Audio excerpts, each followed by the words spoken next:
is the Big O Show. This is the Big O Show. This is the Big O Show.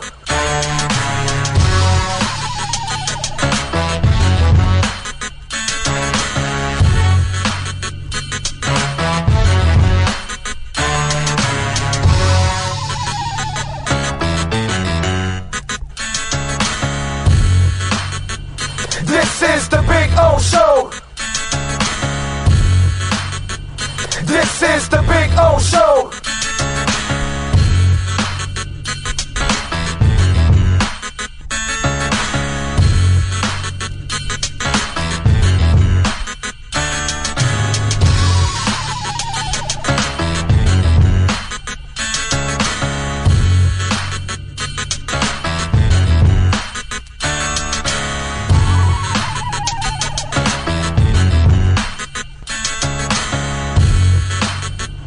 This is the Big O Show. This is the Big O Show. This is the Big O Show. This is the Big O Show.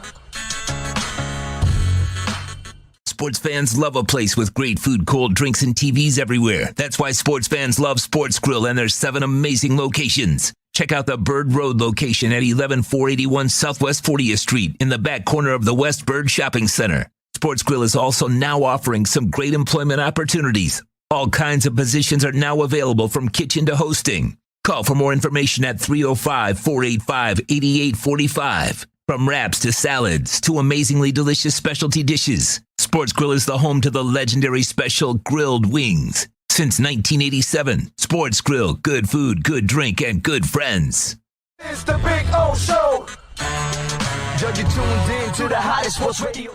When you need your warehouse looking good while staying efficient, there's only one place to find the finest racks in the business. Pallet Rack City in Hialeah. 305-424-8547. That's 305-424-8547. Pallet Rack City is the company you need when you want your warehouse sporting the finest racks in the business. After all, who doesn't love a great rack? Pallet Rack City. 305-424-8547. That's 305-424-8547. Orlando, a.k.a. the Big O. He covers all the South Florida teams. For over 16 years, EJDconstruction.com has provided South Florida residents quality craftsmanship, accurate project management, and exceptional service. That's why EJDconstruction.com is an A-rated member of Angie's List and the Better Business Bureau. When you're looking for the right custom home builder for additions or home remodeling, please call my friend Eric at 305-433-4843. That's 305-433-4843 for EJDconstruction.com. Dolphins to the Heat, well, you know what I mean. Monday to Friday, Fly Pablo in the... There's no need to drive around South Florida wasting valuable time looking for a new or certified pre-owned Acura. Go to the #1 volume sales dealership in the Southeast United States. Craig Zinn's Acura of Pembroke Pines. Purchase with pace and space in a dealership tailored to your needs. From home buying to providing that personal touch. Contact the 2020 Satisfaction Award winner Craig Zinn's Acura of Pembroke Pines. 888-776-5123. That's 888-776-5123. Or visit them at 15601 Pines Boulevard in Pembroke Pines. Show O's on the radio, the top's where we gonna go, Miami, that's the way we roll. Folks, you can support the hardest working sports talk show in South Florida through Cash App or Venmo. Just search Cash Big O Show. Support us through Cash App or Venmo. Cash Big O Show. We thank you for your incredible support. On the morning show, Big O, no one has a similar show. Talk sports, talk plays, talk... If you're a Miami sports fan, then there's only one store to go to, and that's Caneswear at Miami Fanwear in Davie. They're your one-stop shop for all your inner Miami CF, Canes, Dolphins, Panthers, and Marlins merchandise. They have hats, t-shirts, game day jerseys, and so much more. Located at 2511 South University Drive in Davie, and open 24/7 online at caneswear.com or innermiamiwear.com. Call them at 954-835-5597. Caneswear, the spot where Inner Miami and all Miami sports fans shop. Live and direct, because nobody do it better than Big O in the set. From sunrise, listen live. When you're ready to purchase a new home or refinance the one you have, American Dream Lending will make sure your loan experience is easy with fast approvals and quick closings. With many loan programs and competitive rates, now is the time to turn your dreams into reality. Ask about special financing for veterans. They never charge an application fee and you will work directly with one of their experienced loan professionals. Stop dreaming and contact American Dream Lending today, 786-802-1727 or online at adreamlending.com. There's no need to drive around South Florida wasting valuable time looking for a new or certified pre-owned Acura. Go to the #1 volume sales dealership in the Southeast United States. Craig Zinn's Acura of Pembroke Pines. Purchase with pace and space in a dealership tailored to your needs. From home buying to providing that personal touch. Contact the 2020 Satisfaction Award winner Craig Zinn's Acura of Pembroke Pines. 888-776-5123. That's 888-776-5123. Or visit them at 15601 Pines Boulevard in Pembroke Pines. The viewpoint, statements, or beliefs expressed on the following program by the host, guests, or callers are not necessarily the opinions of FantasyXS.com, Media Group Inc. ownership, management, sponsors, or website. When it comes to South Florida sports teams, very few in the media have witnessed, lived, and covered it like the Big O. Let's start the program dedicated to your favorite South Florida teams with a passion that's unmatched. The Big O Radio Show is on. Here's the Big O. All righty. Yes, sir. Good morning. It is a beautiful Wednesday. Every day that we get to enjoy is a beautiful day. Hope you all are doing well out there. Yes, a little earlier today because we are adjusting on the fly. We are now every Wednesday. We are going to be going on a little earlier than normal because we are going to have Inside the Paint now that the season is starting now and Ira's schedule is going to get crazy. Ira and Clay are going to do it an hour earlier now on Wednesdays from 9 to 10. So they're making me wake up an hour earlier, okay? Let's get that straight too, okay? They're also torturing me by making me wake up an hour earlier, which is, I had enough thoughts about thinking about a tsunami coming from, the Canary Islands and all that good stuff, which apparently is. Did you guys read about that? It's crazy stuff, man. I mean, that volcano that's erupting on La Palma and has, destroyed hundreds of homes and obviously displaced, several thousand people off the island.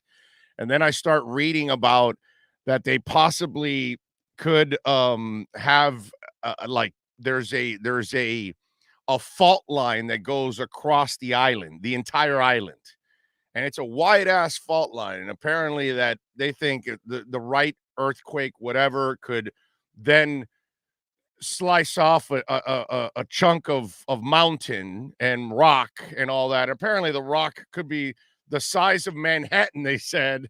But they said it's not going to be that big and all that kind of stuff. So that, people were talking about a tsunami that would be a couple 100 feet. And then it would go from there all the way to Florida, And so they came out with the reports that apparently that if it would happen, that the wave wouldn't be more than 60 feet or something like that, which still would be a pretty bad tsunami, especially if you're on the coast of Florida. But can you imagine a tsunami that goes all the way across the Atlantic Ocean?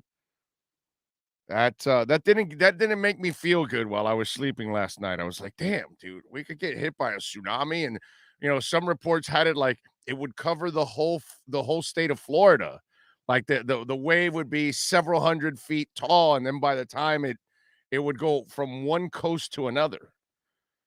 I'm like, damn. That's not what I want to hear. You know what I'm saying? You're watching that volcano and it's, wow, I don't know what we're headed for down the line. I don't know what kind of world we left our kids, which is terrible. But anyway, good morning. Hope you all are doing well. Hope you weren't thinking about tsunamis last night like I was. Although I am entertained by people that aren't necessarily willing to view the obvious and what's going on with the University of Miami football program. And I know I'm getting I'm getting, DMs and Twitters and, emails and pissed off Canes fans because I'm telling them that the program's done. It's done. Stop thinking about national titles and all that stuff. And, Barry Jackson came out with an article yesterday and talking about how, in the article, his sources are saying, hey, Julio Frank isn't necessarily a football guy. And you know what I love about that article is that they actually, like, he entertained Mario Cristobal, like what it would take. And how effing stupid must you all be if you actually think Mario Cristobal would come here? First of all, if you actually think they would spend the money to bring Mario Cristobal here, you got to be really stupid. Seriously. After watching what's gone on the last 15 years, to think that you're going to actually get any other result or any other type of coach, man, can you be any more naive at this point? Seriously, come on, man. I get it, man. Some of you Canes fans, you're so effing delusional. You thought you were going to hang with Alabama. Some of you thought you would beat Alabama, which I don't know how you would even think that with this coach. And the other article out of is the worst tackling team in the country. And this is what I want for the University of Miami football program from here on out. To just go get a decent coach that knows how to coach. That's all. I know what you are already. You're not going anywhere. You're never going to win another national title again. You're never going to be relevant again in college football. My Lord, this is a program that used to intimidate, and now they're so intimidated that they can't even tackle. Now they refuse to tackle. I just want you to let that marinate right there, okay? Tell Ray Lewis that they refuse to tackle. The late Jerome Brown, tell him that they refuse to tackle. Okay? I mean, think about that. The worst tackling team in the country is the University of Miami football team. And sometimes they choose not to tackle. They don't even want contact now. Can you imagine that? That's how sad. So really, in the end, I told you already what this program's going to be. The late 70s. I lived it. I know it. I watched it before they actually became relevant and became something that other people knew about. They would actually spit out players, right? I mean, there were players that were still going to the league back in those days, right? I mean, Ted Hendricks was a great player. Came from here. But that's what you're going to get from now on. And all I want is just get me a respectable coach that knows how to put a football team out there on the field. I know what you are now. You're hopefully one day you'll run into a decent young coach that will give you a couple decent seasons, and then he'll move on. He'll take you to a Peach Bowl. He'll take you to Gator Bowl or something. Great accomplishment for him. And then he'll move on to bigger and better things. But the University of Miami is never bigger anymore. The University of Miami is not better. The University of Miami is not the place where football coaches need to come to. They don't need it anymore. They don't want it anymore. Why? It's a pain in the ass. You've got an unrealistic fan base. You got a delusional fan base. Excuse me, damn. So you have to deal with that. You know how delusional this fan base is? Excuse me, damn.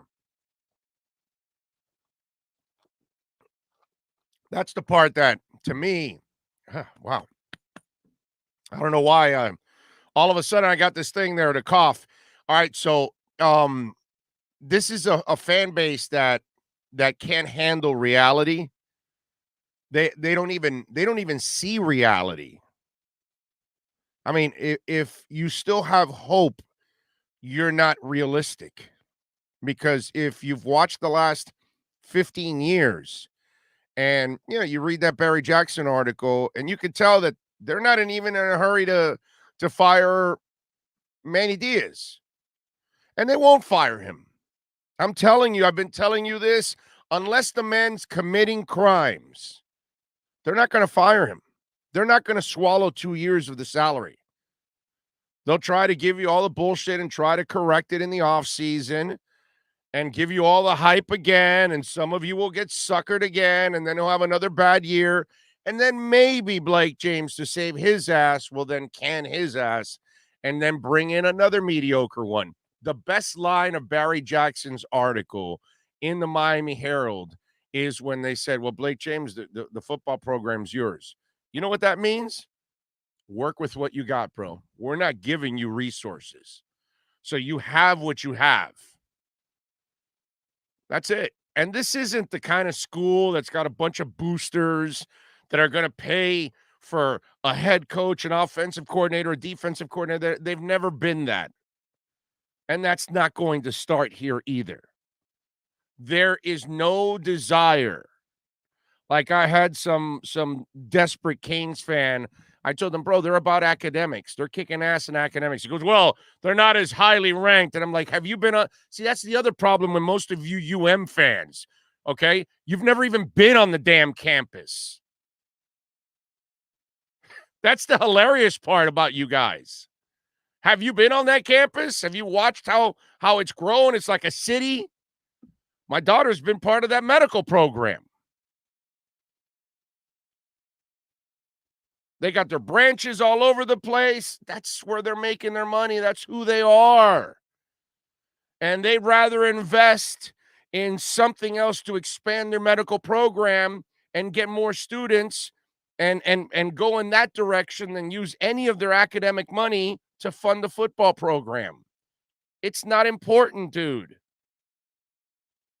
Just isn't. I get it. You hate me. I'm a dick. I'm a jerk. I'm Mr. Negative. You know, I always get that. Whenever I give you the reality of something that you don't want to hear, I get it. Because, see, that's the problem, too. The unrealistic Canes fan, to a certain point right now, is pathetic. That's what it is. You're kind of pathetic at this point because you refuse to look at reality. That look at what you've been settled, what they settle for. They settle for Coker, and they settle for Randy Shannon, and they settle for Al Golden, and they settle for Diaz. And even with Mark Richt, dude, they paid enough just to get him in there, but they didn't really pay enough to get a real staff. The dude wanted to, hire his son. I mean, it just this is the stuff that. It's sad that this, what was once a great program is gone, but that's the reality. I'm going to watch UM every week. I'm going to root for UM every week. Hopefully I'll go to a game or two every once in a blue moon. But I know what they are. I just want, what I want to see now? I just want to see competent football. I know it's going to be at a lower level. I know they're barely ever going to even challenge for the Coastal anymore. Maybe once in a blue moon, they get lucky and they get on a little roll and they win the Coastal or something and surprise and then get their asses kicked against Clemson or something like that. But those days of Miami being the powerhouse and all that stuff, it's been over for a long time, ladies and gentlemen. It's been over for a long, long time. The problem is that a lot of you out there, you don't want to come to that reality. And that article right there that Barry wrote, you might as well look at it, read it over and over, and it tells you all you need to know. Except for, of course, the silly part where, you start calculating what it would take for Cristobal. Like, Cristobal would be stupid to take this job. Why would he be a dumbass and take this job? You guys would have him fired by the following season. Because you would think, Cristobal takes over. He has to win the national title next year. It would be terrible. I wouldn't even, at this point, considering you don't have the resources, it would be suicide for him to take this job now. Just would. He's already dealt with no resources at FIU. Why is he going to go slightly a notch up? Doesn't make any sense. Randy says, Big O, enjoy listening to your podcast, keeping it for real for us Dolphins. Fins up, baby. Appreciate you, Randy. I see Steve Chapman was number 1 in the morning, as always. Says, check it in bright and early. Tino Williams says, good morning, Big O. Rich V is in. He sets his alarm for 6:45, checking YouTube. Rest is history. He says, Cruz Ruiz says, good morning. Omar Lopez, Jesse Lockhart. Hard truths must be said. Football will start becoming an issue when money for the school starts running dry. It won't, Jesse. It won't. The money won't ever be dry in that school because what they make in medical on the medical side, and the check they get from the ACC pays for the athletic program, so they're fine. They know it. They don't care, dude. That fat ass. That's why they wanted to get into a conference, because they knew if they got into a conference, the check that they would get from the TV deals and all that would pay for their athletic program just enough, and they're fine. They don't need any more for the program to be number 1 and number 3 and challenging for a title and selling all kinds of gear and going to big bowl games and all that kind of. They don't need it anymore. That university prints money. They have more than enough money. They will never, ever lack money. Again, go to the campus. That's the problem with 99% of you University of Miami fans. You've never even been to the campus. That's the problem. And maybe you went 30 years ago, and you think it's the same place, and it's not even close to the same place. And football did not build all those buildings. The medical facilities that built all those buildings. And they got law, and they got marine biology and all that stuff. I mean, they've got buildings all over the counties, man. There's University of Miami medical buildings all over the place. They're not lacking any cash, dude. Like I told you, they print. They got a press there, and it's just printing plenty of money. If they felt like it, they can buy the best coaches. But they don't feel like it. They don't care. Money to them is nothing. They've got cash. That's not the problem. They have no desire. Football is not important to the people above in the administration. So you got Blake James, who really doesn't have a real checkbook to work with. He has a limited resources. So, yeah, do with whatever you got. And they don't have enough. That's it, man. That's the reality. They will never lack $1, Jesse. They won't. ACC will cover everything athletically. And on the academic side, oh, my Lord, they are set. They're set better than most schools, actually. Gorgeous campus. The facilities are amazing all over the place for academics. I know my daughter went there, man. My daughter did medicine at FIU and at UM. Next summer, she'll go to Harvard. So, you know, I get a taste for both. I've been in both. FIU is, my Lord, has anybody been in the FIU campus? That's a bigger city than UM. Compared to the FIU, compared to the FIU my wife went to 30 years ago to this FIU, it's not even close. Now, that's the other thing. I think most of you don't really know the place. Never go, never really see what's going on actually with the academics. You don't really realize it. That's what carries them. That's what will always carry them. Ian from Brooklyn, Richard Ferreira says, new subscriber since I saw you with Doug yesterday morning, y'all. Thank you, Richard. Appreciate you chiming in. Rosendo says, good morning, Big O. Every day might not be good, but there is something good in every day. Never stop believing in hope because miracles happen every day. Again, keep the faith and happy Wednesday. Except for you in football. You don't keep the faith there. That thing's over. Jesse says that campus is immaculate. Yeah, it's awesome. It's an awesome campus now. Lisa says, good morning, Big O and Finn's fan. A happy hump day. Daniel Grafton says, Big O, not a financial advisor. Entertainment purposes only. Buy photography NFTs. Okay. I haven't messed with NFTs. I don't know enough about them. I don't do my homework enough to know about them.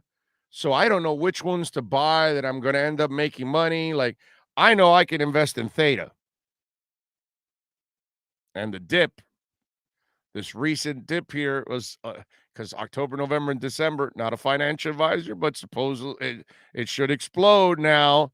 These are the best 3 months coming up for crypto, and September normally is bad. Although I thought Cardano would climb because of Goguen and everything else, but now they will have an enormous announcement now on the 25th and 26th during the Cardano event, and maybe now the back end of September is when Cardano will start to climb. I wasn't surprised that there was some volatility in September, but now October, November, and December are going to be amazing. But listen, I'm just telling, I always tell you what I do, okay? And what happened with this last dip, well, I got more Cody, I got more BitTorrent, I got more VeChain. VeChain went down again into the 8s and 9s, and I said, that's my buying zone for VeChain between 5 and 9 cents. And I scooped up more of that. I took advantage of it. Got a little Polygon too, because it got down to like 106, 107. So I got some Polygon because, you stake Polygon, you get 10%. So you think about it. You're already making 10% by staking the Polygon. And Polygon, Matic is going to explode. I believe now in the next couple of months, Matic will triple, quadruple what I have now. That 106, I think it'll be by $3-4 by the end of the year, easily. And I think it's going to go into the double digits into 2022. But that's why I picked up a little more Matic. And to me, I saw this consolidation as a blessing. But as for NFTs, my brother, I have to do my homework in order for me to invest. And I've never done enough homework on NFTs to know about it. So that's why I've stayed away from it. Because if I don't know about it, don't want to invest in it. Let's see. What else do we have here? Raging Dolphin Maniac is in. Rosendo says, agree. I went to FIU in the early 90s. It looks like a modern-day city. Reminds me of Miami in the late 70s and today. NorCal says, good morning, Big O and Finn's Law. Make it a great day. Let's see. Buy the effing dip. Get ready, baby. That's what Lisa says. She's tough. She's tough. She gets it. That's the tough people understand what's going on in crypto. The weak, they fold like cheap tents is what happens, unfortunately. But anyway, so we've got a different schedule. So every week now, you have to set yourself up now throughout the basketball season because Ira and Clay will be coming on at 9 a.m. every Wednesday now. So on Wednesdays, we will come in a little earlier on the program and have a little fun with you all out there, and then get ready for Ira and Clay for one hardcore hour of basketball, which is a beautiful thing. But excellent job by Barry Jackson with that article.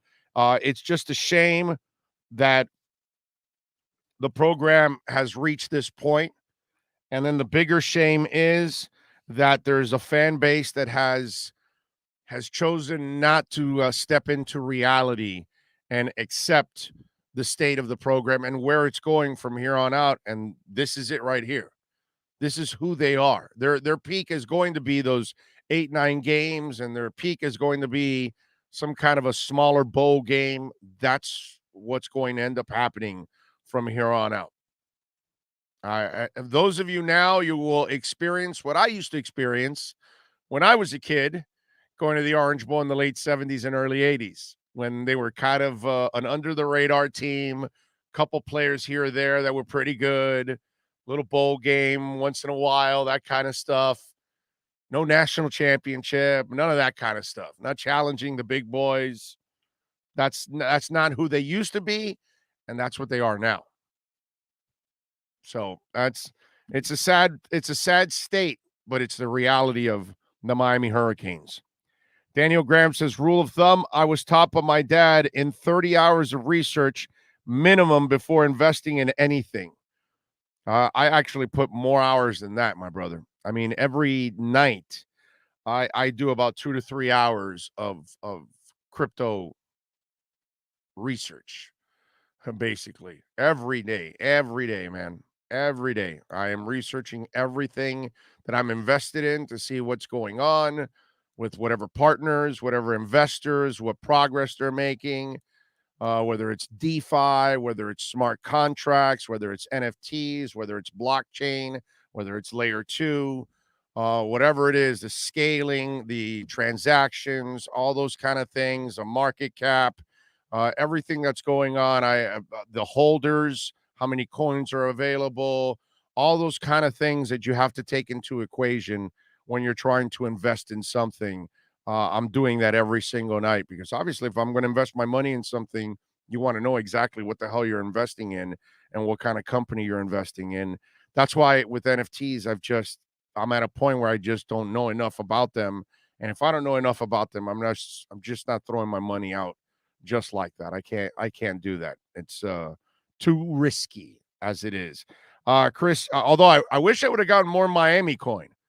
I got a little Miami coin just for fun, just to kind of help out the city a little bit. It opened up at 5 cents, went to 5.8, then it dropped to 1.1. Remember, whether it's a stock, whether it's a coin, when it initially comes out, you never buy it. Ever. Okay, maybe 1 or 2% of the time it comes out and then it just continues to climb. That's so rare. It always comes out higher and then it always consolidates. And it consolidated to 1.1, right over a penny. And so I bought some, and it's been stuck at 4 and 5 cents now, going back and forth between 4 and 5 cents. I've already 4 times my money. And I was like, damn, I hate when I do that because I'm like, I should have bought more.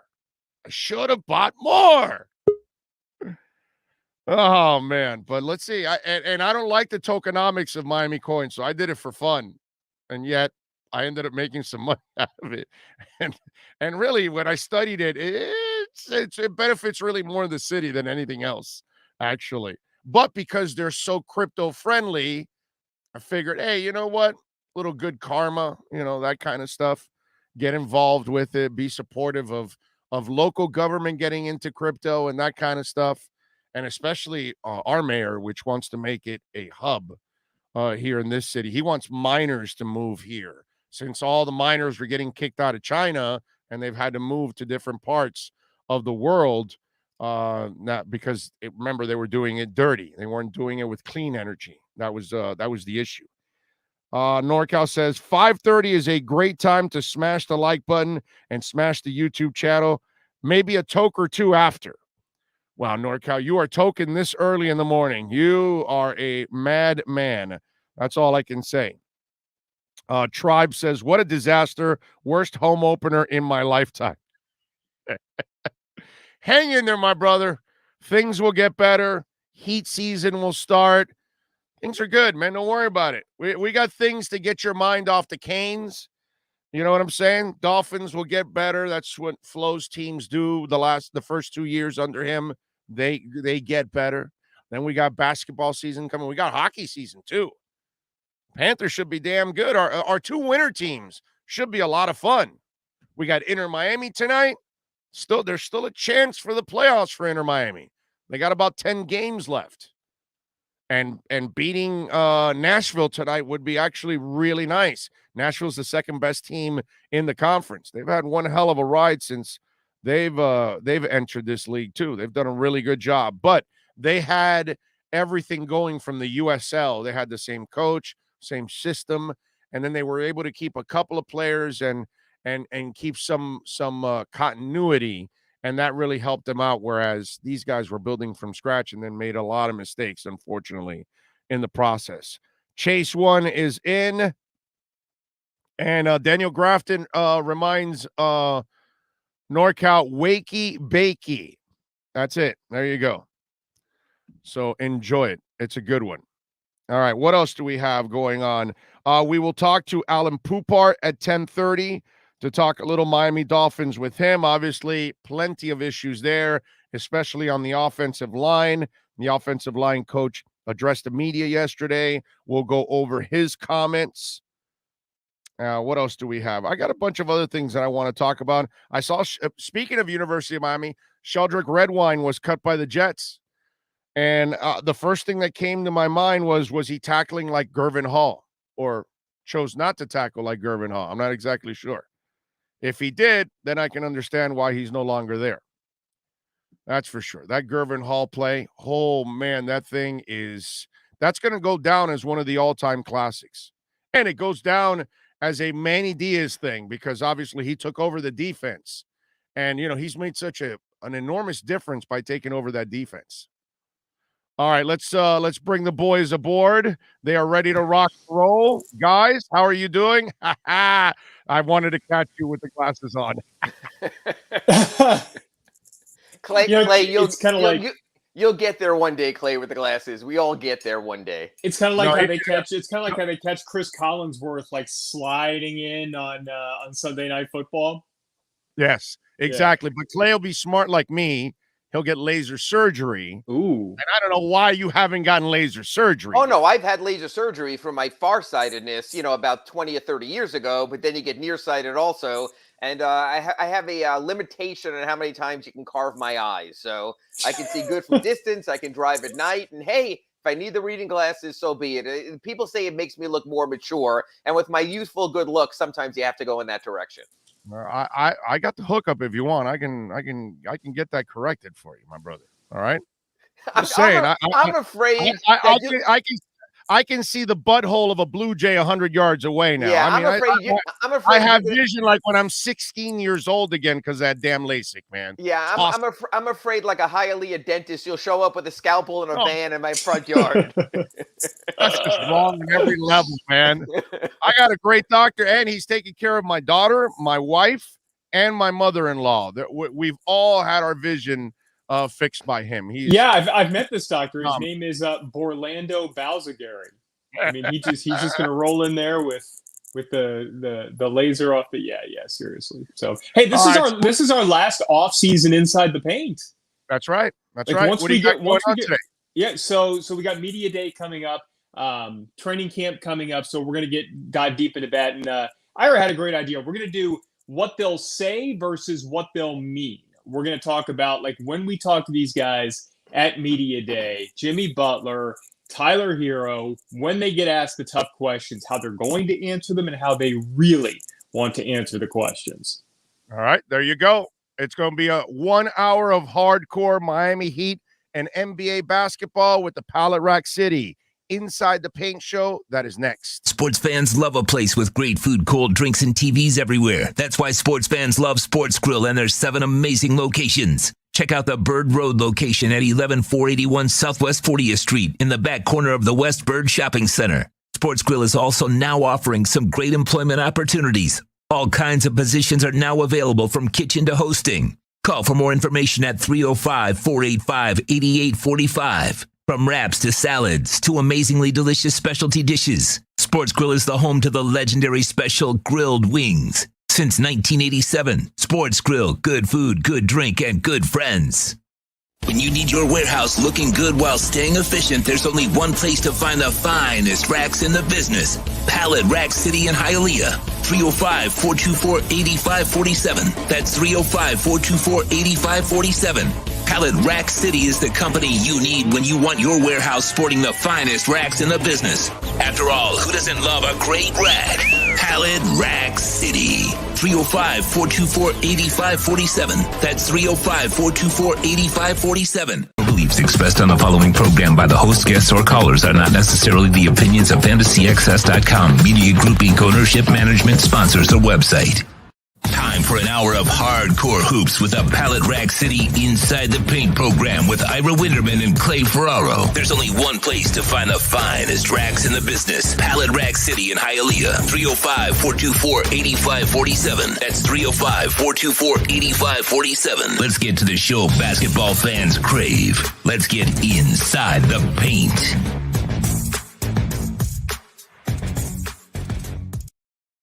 What's up? What's up? What's up, everybody? Oh, this is zoomed in a little bit more than I wanted to. Clay Ferrero here. Big Clay Ferrero. Big yeah, big face seriously. Clay Ferrero's. You started your own coffee company there, Big Face? Yeah, and the last thing people want to see at this earlier start time is the inside of my nose hairs. That's not what we want this early in the morning. So this is I mentioned it during the crossover, man. This is it. We're ready for the season now. This is our last offseason. We've kind of navigated the dredges of the off season, and it's here. So Ira, I think you and I are looking forward to getting out there and seeing what this team looks like. Sure. I think the team is looking forward to Ira Winderman raising his hand and having the first question at every single news conference. That's not always by effort there. There's usually always the one uncomfortable question.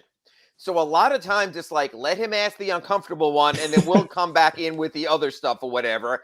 And the one thing is, Clay, and you know how these press conferences work. Fortunately, we're in person next week. We've had plenty of Zoom over the last 2 years. And you know this even from the Dolphins. Sometimes you get one bite at the apple.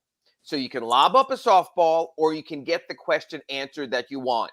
We all go into these with objectives, with plans. When you're out there in Local 10, you're telling your producer, your sports director, I plan to do a feature story on this. So Right. you know you've got to get that answer. So whether it's asking Tyler Hero about whether bulking up is better for his game, whether asking Bam Adebayo if he's still tired from the Olympic experience, whether asking Kyle Lowry how difficult the transition's been, if you miss that opportunity, it might not come back. And then all of a sudden you're producing your feature and you're editing your video, and all of a sudden you realize you don't have the one thing you need. So my thought is, hey, you know what? I can leave it to someone else, all the friendly stuff and all the, the gratuitous stuff or whatever. I'm going to ask the question I need asked for this reason. I'm going to ask the question that people want answered. So, yeah. So sometimes it comes off a little gruff. People tell me that after. I remember, I'm sorry to be long-winded here a little bit.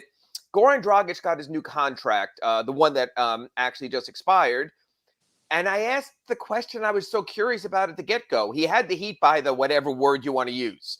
They couldn't sign anyone else. They were over the cap. They had traded for him in midseason. They had given up first-round draft choices, 2 to the Suns. So they pretty much, if they didn't retain him, it would have been a blown trade. And I asked him, and I said, Goran, it seems like you could have gotten a lot more. And he's sitting up there next to Pat Riley and Eric Spoelstra. And one of the other reporters, not in town anymore, just turns to me and goes, really?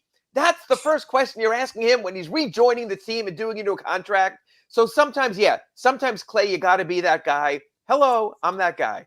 Well, and look, we can sit here and we can joke about it, but the bottom line is Ira will often ask the question that all of us want to see the answer to, but we don't want to make people uncomfortable. And yet Ira has been here long enough that he really doesn't care about making people and by the way, and again, this is not just because I'm doing the show with him, but that does foster a level of respect. I mean, there are people within the organization. There's a reason why when Ira raises his hand, they'll go to him first. I mean, so let's just get that out there. I'll make fun of you for it. I'm going to make fun of you for it as long as we're on this program together.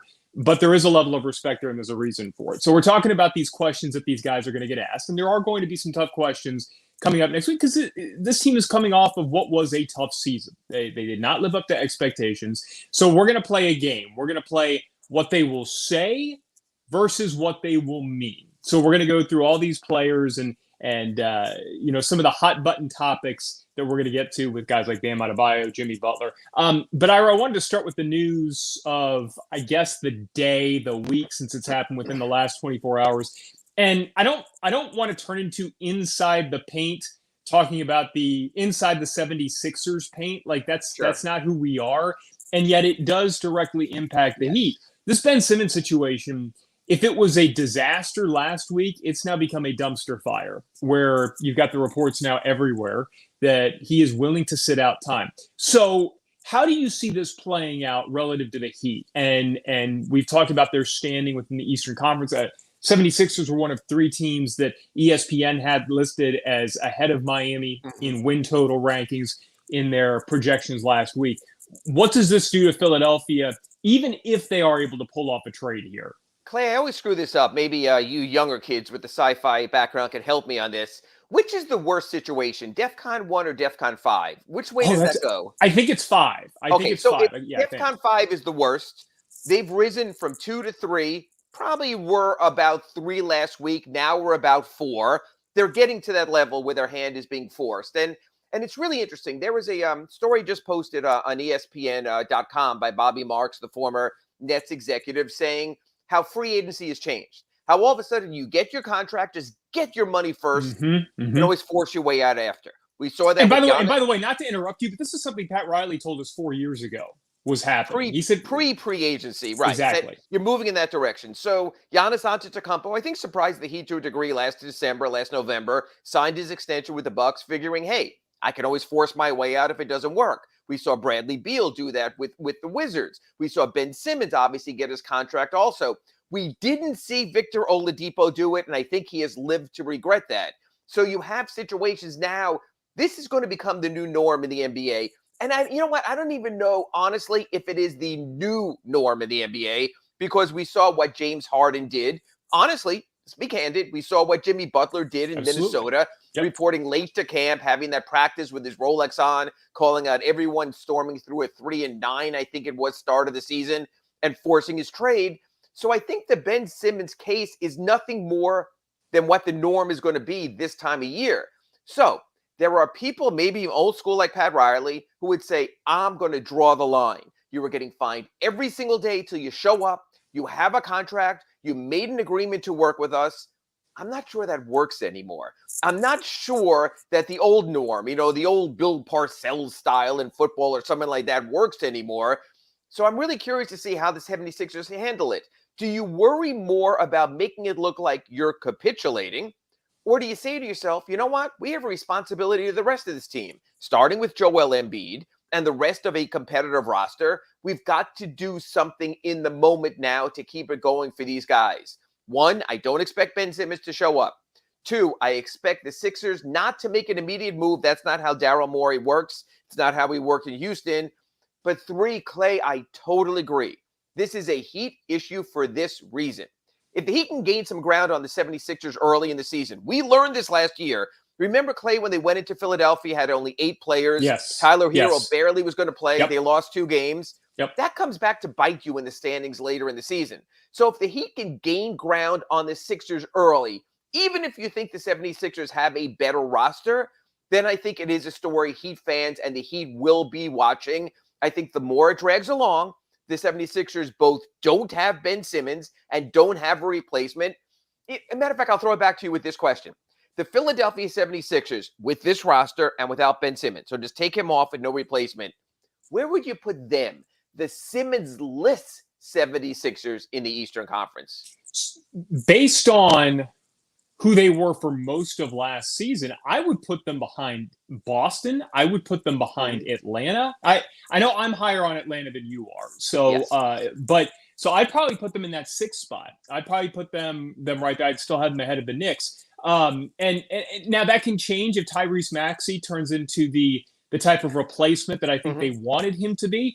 But just because he can run the point guard position doesn't mean that he can orchestrate things defensively like Ben Simmons. Because one thing Ben Simmons, so again, we don't want to turn into inside the Sixers here, but I think the point that you brought up that is really interesting and something that Heat fans really need to be thankful for is they have not been on the other side of this, where, they're always the team that's kind of lurking in the weeds, waiting for the disgruntled superstar. They have not been the team that has had the superstar that has said, I'm not going to show up. And look, like you were talking about the Minnesota Timberwolves, that was a talented Timberwolves team. They made the playoffs the year before when they had Jimmy Butler and Andrew Wiggins and Karl Anthony Towns. And, there was a feeling, not that they were going to go into the upper echelon of the Western Conference, but that they had a chance to actually start to ascend with that young roster. And it devastated the franchise.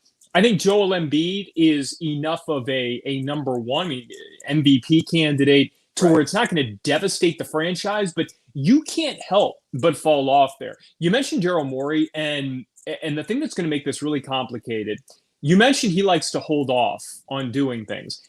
Ben Simmons' value is nowhere near what Daryl Morey seems to think it is right now, based on everything that you're hearing. Daryl Morey also, and you correct me if I'm wrong on this, is somebody who is well known as somebody who likes to use the media in ways to kind of get his message out there. So I think this may play against him. The fact that they're saying, oh, well, we're going to wait until a Damian Lillard becomes available. You're not going to get a Damian Lillard for a Ben Simmons or in this the way things are. So you correct me if I'm wrong on that. I'm going to interrupt you for a second, Clay. You're not going to get a Damian Lillard for a Ben Simmons unless the Blazers start 1-9. You're not going to get a Bradley Beal for Ben Simmons unless the Wizards start 0-11. So the strategy could be, let's see what happens with those other teams. Damian Lillard could say he's happy enough now, but a little bit more losing, who knows? Bradley Beal could say he's happy now, but all of a sudden you lose Westbrook, and yes, you bring in Montrezl Harrell, and you bring in Kyle Kuzma, but it's not the same. So I think that could change things also. So I think waiting does that, but all the while, Clay, like I was pointing out how it affects the standings, the games roll off. Yeah, that Philly waits 1 game, waits 5 games, waits 10 games as well. So, yes, I do think there's a chance. That's why I disagree with you, and I interjected here. I do think there is a chance someone could come, but that'll be further down the road if you have another piece of distressed property. Right now in the NBA, there are 2 significant salaried distressed pieces of property, John Wall and Kevin Love. Neither of them is anyone you accept in return, of course, for Ben Simmons. So you might just want to wait on the distressed property market. Maybe for a team that thinks they are better than they are and proves not to be who they are. I don't know, Zach LaVine and his extension in Chicago, and it goes south there for Billy Donovan. So you could play the waiting game. That's why I was curious about your thoughts about the Sixers is how much time can they bide? How much time can they buy and still be a formidable opponent in the East? That's what I think makes this a Heat story, makes this an Eastern Conference story, and makes this a seeding story. Sure, Clay. I don't think they can buy time. I think this thing has to be figured out. And, and let's bring this back to the Heat. Sure. This is the new age of the NBA with player empowerment. And I think what you saw when LeBron James left here, and Pat Riley has done his best to reach out to LeBron and try to mend fences and things of that nature. And yet, I don't know you're going to see a clutch client that's got a whole lot of offers elsewhere coming to Miami anytime soon, like a max level clutch client coming to Miami. The thing that I think Daryl Morey and the Philadelphia 76ers need to be really careful about is if you don't handle the situation properly, you're going to be dealing with not just Ben Simmons moving forward, but you're going to be dealing with future clutch clients. And there's going to be that thing there to where you weren't willing to work with us. And again, the reports that you have out there were that 76ers ownership flew out to LA and met with Ben Simmons and Rich Paul. And it was made very clear to the 76ers, it's not our job to increase Ben Simmons' trade value. That's your problem. That's not our problem. Whether or not you agree with that, you do have to be mindful in this league of player empowerment that there are going to be repercussions if you do hold on to him for too long, if you do try to keep him in a situation that he doesn't want to be in, if you do fine him and muddy the waters right there. So again, from a Heat perspective, look, it's great in that Philadelphia is going to be a mess as long as this is going on. It's also a cautionary tale of you got to be careful when just saying, okay, to your point, if you're Pat Riley on anything, I'm going to draw a line in the sand. There are other things at play here. And Ira, I know you've been around this league long enough to where you've seen this thing change, but the league is different now than it was 10 years ago, much less 15, 20 years ago. I can't recall a Heat holdout. Maybe some of our listeners there on the chat line and YouTube will let you know otherwise. But honestly, Clay, even before, I don't even know if you were born then, Sherman Douglas with the Heat, when he was here, first when they got him after a good contract year with Syracuse, he joined the Heat. He held out. Eventually, he wound up getting an offer sheet. He wound up being traded to the Boston Celtics for Brian Shaw. But think about that. Think about how long ago that one of the first ever Heat players back in 1990 we're talking about. So You keep your house in order. You keep your business in-house. And matter of fact, as a segue to our next segment, you say what you need to say, even if it's not what you really are saying. Man, what a pro you are. What a pro. How to segue into the next segment. So we're going to get into what they will say versus what they will mean coming up in the next segment. Let's get to a couple of these questions here. By the way, drop your questions in the chat here. This has been a lot of fun going through these the last few weeks. Daniel says, is our championship window now, knowing we've got, 2 to 3 years of Butler being great? I'll start, Ira. Yes, the championship window is now. I think the championship window remains ongoing because the one thing about Pat Riley, he's willing to shake things up. He's willing to change things in mid-course. Sure, you could say Jimmy Butler's on his deal that ends at 36. Kyle Lowry's 35. You have older players now. You're playing for the moment. But the one thing we've seen with Pat Riley, he'll change the moment. He'll create another moment. He won't settle for mediocrity. So, yes, they're playing in a win-now window, absolutely. But I also believe in mid-course, if they have to, they could also shake things up. No one on this roster is untouchable. Yeah, and I think his question was more, and you answered this, with Jimmy Butler, like in this Jimmy Butler window, is the championship window 2 to 3 years? Yeah, I don't think you can expect Jimmy Butler to be Jimmy Butler at age 37. So yes, I think for sure, that's something you're looking at. And who knows? I think his window may end up coinciding with Pat Riley's. And we'll go to break with this. Steven, Celtics are the team to watch out for after underachieving badly last year. I agree with this. You and I have talked about this, Ira, a couple weeks ago. You get back Jaylen Brown. I do like going out and getting Dennis Schroeder on a prove it contract. Those are the types of moves that I think elevate a team to the next level. To me, the Celtics come down to whether Horford and Schroeder fit. You never know until you know. The Heat have a lot of never know till you know players also. So let's wait and see. Horford makes sense. He was good when he was there last time. Is Schroeder playing for his own stats in his next contract, or is he playing for the greater good? That, I think, is going to be something worth monitoring. All right, speaking of knowing, Ira Winderman knows exactly how these Heat players are going to answer questions at Media Day and what they're actually going to mean. We're getting into that next, right here on Inside the Paint. You're listening to the Pallet Rack City Inside the Paint Show. Pallet Rack City in Hialeah is the company you need when you want your warehouse sporting the finest racks in the business. After all, who doesn't love a good rack? Pallet Rack City. Sports fans love a place with great food, cold drinks, and TVs everywhere. That's why sports fans love Sports Grill and their 7 amazing locations. Check out the Bird Road location at 11481 Southwest 40th Street in the back corner of the West Bird Shopping Center. Sports Grill is also now offering some great employment opportunities. All kinds of positions are now available from kitchen to hosting. Call for more information at 305-485-8845. From wraps to salads to amazingly delicious specialty dishes, Sports Grill is the home to the legendary special grilled wings. Since 1987, Sports Grill, good food, good drink, and good friends.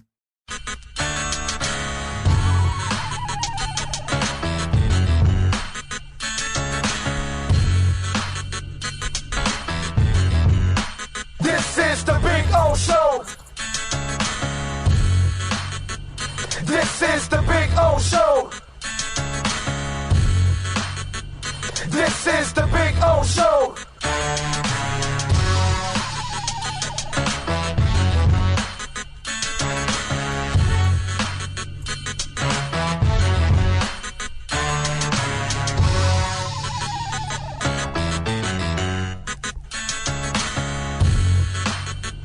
This is the Big O Show.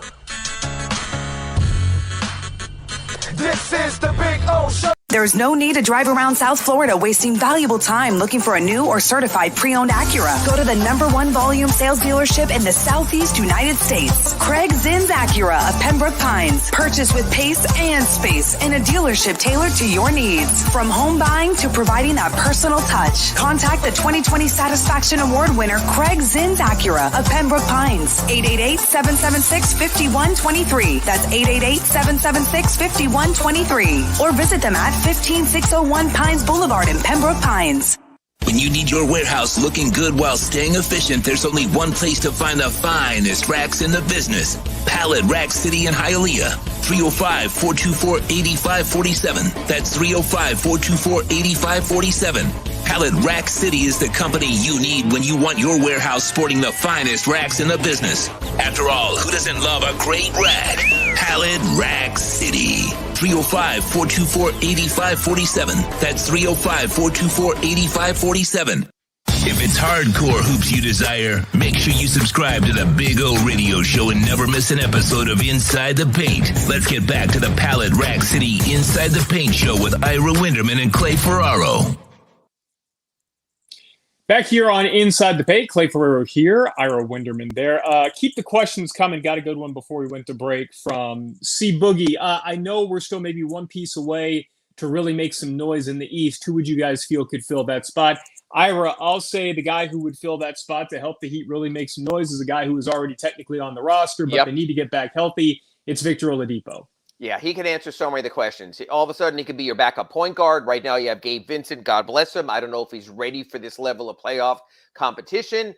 He becomes your also another create his own offense scorer that you could use with this team, especially with Kyle Lowry, more of a playmaker.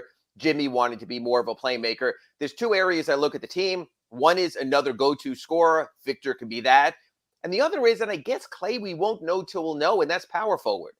And how's Eric Spoelstra going to play it? And we'll get to that later in the show also. If he goes big, well, I sort of have confidence in Dwayne Dedmon. Wrote a feature on him at sunsentinel.com earlier in the week. I have confidence that Omar Yurtseven can grow into something. If they go smaller, I'm still not sure about PJ Tucker and Markieff Morris as 82-game answers to this team. So I guess I would say this. They have an open roster spot. They could go into the tax. They could get Victor Oladipo back at midseason. If there was one more power forward answer, like the kind of player that came free last year at the buyout market, two names. Blake Griffin went to the Nets. LaMarcus Aldridge went to the Nets. Heart issue, dropped out, came back this season. If you could add a Griffin or Aldridge type player to this power rotation, that kind of veteran, I'd feel a lot better. So I'd say those two pieces, both of which are doable. Victor Oladipo comes back, looks something like Victor Oladipo. Buyout market time when you will stay under the luxury tax come late February or March and go in that direction also. Hey, guys, make sure to hit the like button, or as O would say, smash the like button. That really helps us out a lot, and it generates some stuff for us. So we really appreciate it when you do. So let's start there with our what they'll say versus what they'll mean segment. And I want to start with Eric Spoelstra, and we'll go through a few different questions that we think he will be asked, and we can say that because we know Ira will be asking the tough questions, what we think he will say and what we think he will actually mean. So let's start right there with Victor Oladipo. Eric Spoelstra is asked this question. Spo, when would you expect Victor Oladipo to be out there on the floor, given that we know he feels like he's ahead of schedule? So if Oladipo wants to be out there in December, Spo, would you let him go out there on the floor? What would he say versus what would he mean? I have no new update. That's right. I mean, you know that's what he's going to say. No new so update. Good.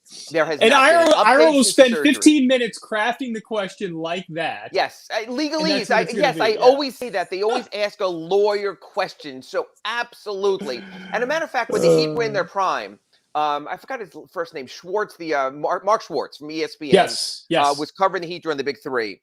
ESPN has very specialized people who teach them how to interview.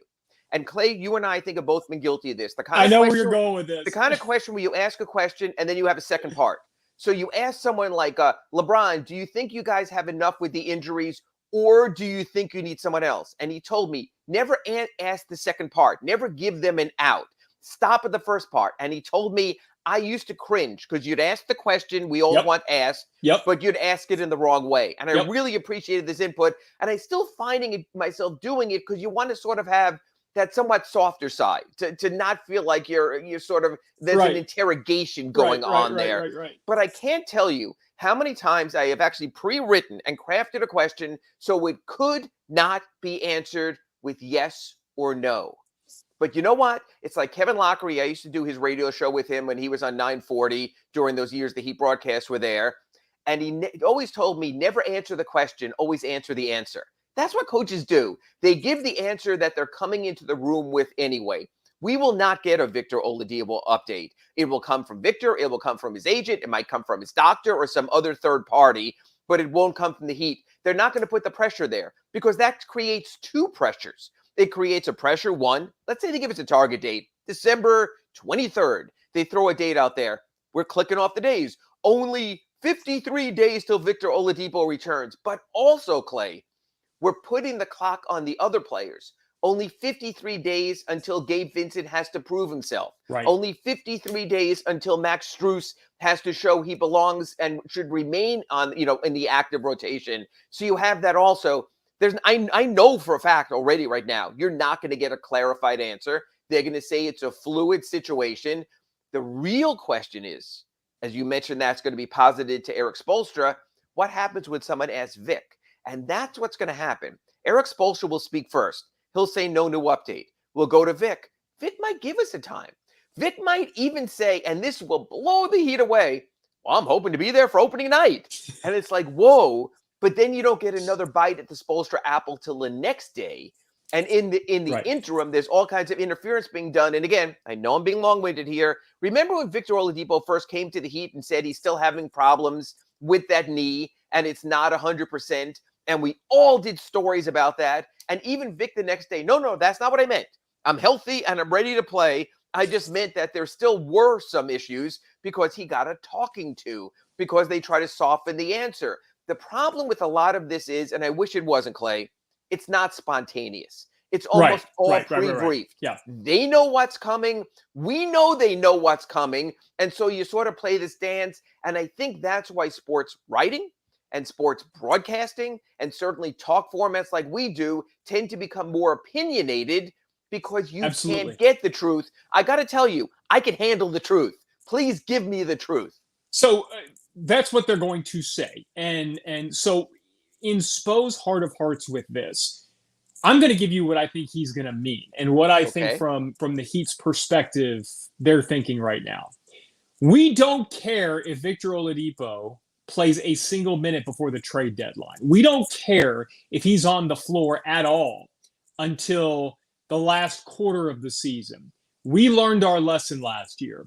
We are not going to put him out there on the floor until we are comfortable he is 100% ready to contribute and contribute in a big way and stay on the floor. And so I think Ira, the way they're approaching Victor Oladipo this year, and this goes back to the question that we got, is I think they feel like they've got enough.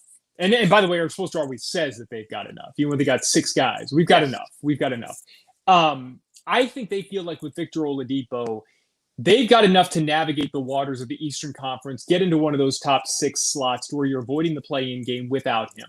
And I also feel like they think exactly what you said in the last segment, that he's the type of player that can take them to that next level once it matters in the playoffs. And so I feel like what they'll say is we have no new update. What they'll mean is we're going to sit Victor Oladipo as long as it takes for us to be comfortable that when he comes back, we're not going to have a situation like what we saw in the Lakers game where we're losing him for the rest of the season. But I don't think they know. So I don't think they can even forecast that deep out. And you got to remember another thing, Clay. Victor Oladipo is on a minimum scale contract. We spoke about this in the first segment, how you take your money now and the mistake maybe he made by not taking the offer from Indiana of that $100 million plus extension he was offered. So Victor Oladipo not only has to show people he can still be the offensive playmaking scoring Victor Oladipo, the defensive pest Victor Oladipo, but he also can be the big minutes and big games Victor Oladipo. In other words, if Victor Oladipo wants his 5-year, $150 million contract made good after the season, teams are not only going to want to see if he can do it, they're going to want to see how often he can do it. Exactly. So it behooves Victor Oladipo to maybe try to play 82, to play at least 70 or at least 60. Because when it comes to his negotiations, you know what, Clay, everyone's going to do. Well, he hasn't played more than 50 games since. He's only played 32 games in the last 2 years. So I think Victor Oladipo is going to be the engine behind this. I think he's going to push to play. I think he's going to want to get out there, and that does change the dynamic. Because just like I mentioned with Dennis Schroeder with the Boston Celtics, when you were on a 1-year minimum deal, you're playing for your next contract. And if you're playing for your next contract, you want to have statistics that behoove someone to pay you for that next contract. That changes the dynamic. The all for one, the celebrate a teammate's success, all the spoisms. That sort of has to get worked in there also. The Victor Oladipo situation, to me, is as fascinating as anything on this Miami Heat camp opening roster. Because it could be the difference between them making the playoffs and legitimately making a run. Yes. And let's be honest, last year, I don't think that team makes a run even with the healthy Victor Oladipo because there were so many other issues. And we'll kind of get into that as our discussion goes on with this. But this team, as it's constructed, it's such a cliche using the term X factor, but like that's Victor Oladipo. You put him out there in the type of defensive lineup that you could roll out there against the Brooklyn Nets of Victor Oladipo, Kyle Lowry, Jimmy Butler, probably PJ Tucker, and Bam Adebayo. Like, there's not a better defensive five in the NBA to have at closing time. So he is the player who could take them from being. He is the X, Y, and Z factor. Yeah. He's the defender. He's the playmaker. He's the scorer. So he's the three pieces they're missing in their perimeter rotation. You're absolutely right on that. And so to the original question, I don't think they care about that for a January game in Brooklyn. I think they care about having that 100% ready to rock once we get into the postseason. All right, so next question for Spo, because he's going to get it, because I know you have asked this quite a bit. Your Ask Ira readers have asked this. Will you play two big men at the same time? Spo, will you play Dwayne Dedmon and Bam Adebayo at the same time? Ira, Spo will say, we are open to anything and everything. And that's his one catchphrase that I'm not sure I could dance around. I have sat down with my legal team. I have sat down with my forensic team. I have gotten together with the debate team at Cypress Bay High School to try to work past this, to ask a question. But that's what he always says. We're open to everything and anything. Now, if I was the sarcastic troublemaker that you and everyone else out there contends, I would counter with, but you said that last season and you weren't. And you've said that about other situations and you haven't. Because, Clay, your actions always speak louder than your words. He did not play Bam and Hassan Whiteside together almost ever. He did not play Bam and Dwayne Dedmon together, honestly, for any stretches of significance. So his actions show that he's not willing to go in that direction. I also believe that when Pat Riley got PJ Tucker for the a little bit less, but around the mid-level exception, there were promises made there of, if you come here, you will start, you will get playing time. I believe when he talked to Markieff Morris, when Markieff Morris was run off by the Lakers and settled for the minimum, Markieff Morris said, if I come here for the minimum, will I get a chance? And Pat Riley said, oh, of course, you're going to get your minutes. So they have to follow through on those vows. So I don't know logistically how it's going to be possible. I do not expect it. I think, like what you said, we're sort of expecting PJ Tucker to be the opening night power forward. We're expecting, I believe, Markieff Morris to be a rotation player, which leads me to believe that Dwayne Dedmon gets the 12-minute, 14-minute a game scraps when Bam Adebayo either comes out, is in foul trouble, is injured, or something like that. So I don't see big because I haven't seen it before. So he might be open to everything and anything. We might consider all possibilities. That's the kind of thing, and I know you're the same way. So you go back to Local 10, you go back to your video, and you decide what to edit in and out of your story. Do you even put a quote like that, a soundbite like that in there? One, to be fair to the speaker, he has a right to say what he wants. Or do you say to yourself, that's so trite that it doesn't advance my story, and I only have X amount of minutes for my piece anyway? That's the problem I have with that. Spoelstra will say that. I cannot guarantee to my readers, our listeners here on the Big O Show and Inside the Paint from Pallet Rock City, that I necessarily will discuss that comment, because I think it's a meaningless comment until we see an action that backs it up. All right. Big O says, unleash Ira on Manny Diaz. No, you know what? Manny Navarro here on the Big O Show does a fine job with that. Kobe Price is doing his work down there. David Wilson, Susan Degnan. We got plenty of people. A matter of fact, it was like I was turning the dials the other day, Clay, going, okay, maybe even some Dolphins, maybe even some Heat, Panthers starting, some really good high school basketball with St. Thomas and American Heritage, and crickets because of UM. This is what I'm telling you. My head will explode if anyone tries to make anything out of the Central Connecticut game at the expense of coverage of the Dolphins against the Raiders, the Heat opening camp, the Panthers being in camp, Inter Miami trying to finally get to that last playoff seed, because this is a week. This would be like the Heat playing a preseason game against, I don't know, the Maine Red Claws. It tells you nothing. So let me ask you this, Ira. And hey, we've prefaced all of this by saying you are somebody who has been unafraid to ask the tough questions. You're sitting in front of Manny Diaz right now, and I'm putting you on the spot here. you're sitting in front of Manny Diaz right now. He is sitting across from you. You have one question. You can ask him anything, and you will get a legitimate answer. What are you asking him? Do you believe your performances to this point can make you a competitive team in the ACC this season? And why do you still hold that belief? That's what I'd ask him. There you go. There you go. And see, I thought you'd go more for the, Manny, do you think you've done a good enough job to where you deserve to keep your job? But I that's what I try not to do. I try not to make it personal. Matter of fact, there's some people who thought I've made it personal with them. And I was like, please listen to what I said and how I said it. I'll never go and take someone personal. And you know what? If I'm going to make something personal, I'm going to preface it with the person or the PR person at a time. Hey, just let Manny, just let Eric, just let someone know I'm going to be asked this question, because one head coach came up to me and said, you have a job to do, and I understand that, but don't you ever blindside me. And I think that's where you can push it sometimes. And that's fair. That's fair. It's not that they're telling you that you can't have an emotional response in the moment. But if you're going to, like if somebody's coming off the floor, like you want that emotional reaction. Correct. You want to get that, from our perspective, you want to get a soundbite that, you're going to play and it's going to show the true inside, the true guts of what somebody's just spilled out there on the floor.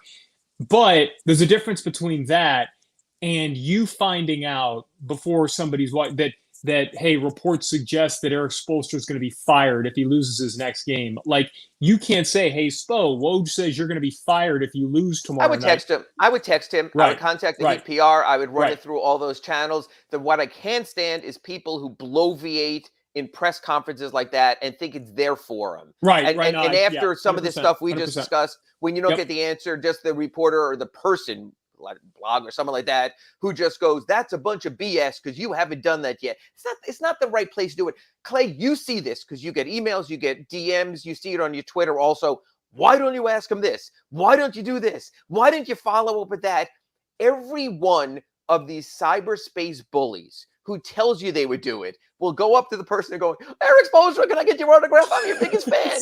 And that's what happens, is that I'll talk to Udonis Haslem, and he'll be upset when I talk about whether he should be on the roster or not, taking up a roster spot. And he'll tell me, Ira, everyone comes up, all they want is for me to be here. Everyone I talk to says, UD, man, we want you to be here forever. So what people think they would do and what they want you to do, you don't have the nuts. You don't have anything to ask that question. No, I'm still going to try to be a civilized human being, because I think in general, don't we need more of that in the first place anyway? Well, we do. And Ira, you're, again, I hate to keep sitting here and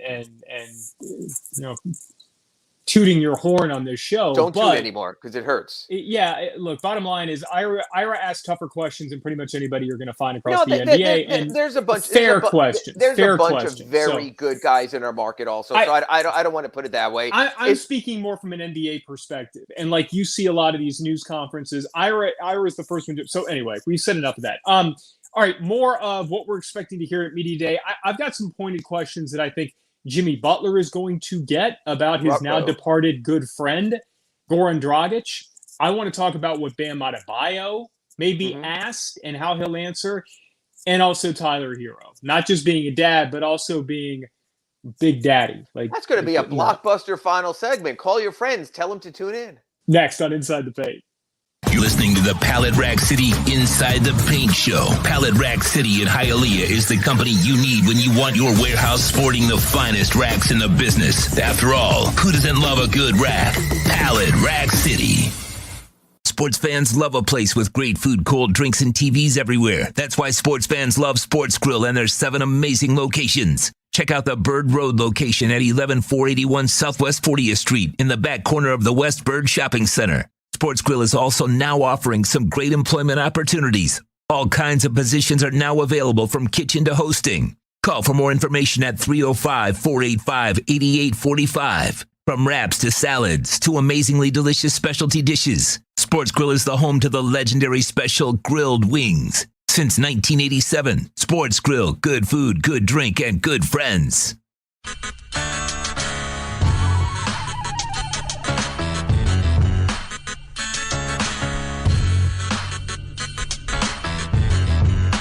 This is the Big O Show.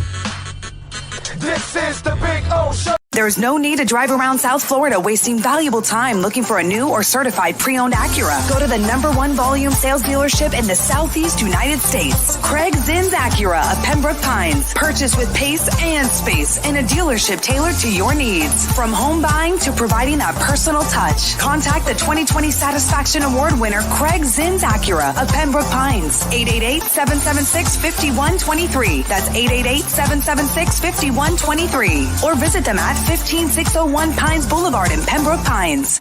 When you need your warehouse looking good while staying efficient, there's only one place to find the finest racks in the business. Pallet Rack City in Hialeah. 305-424-8547. That's 305-424-8547. Pallet Rack City is the company you need when you want your warehouse sporting the finest racks in the business. After all, who doesn't love a great rack? Pallet Rack City. 305-424-8547. That's 305-424-8547.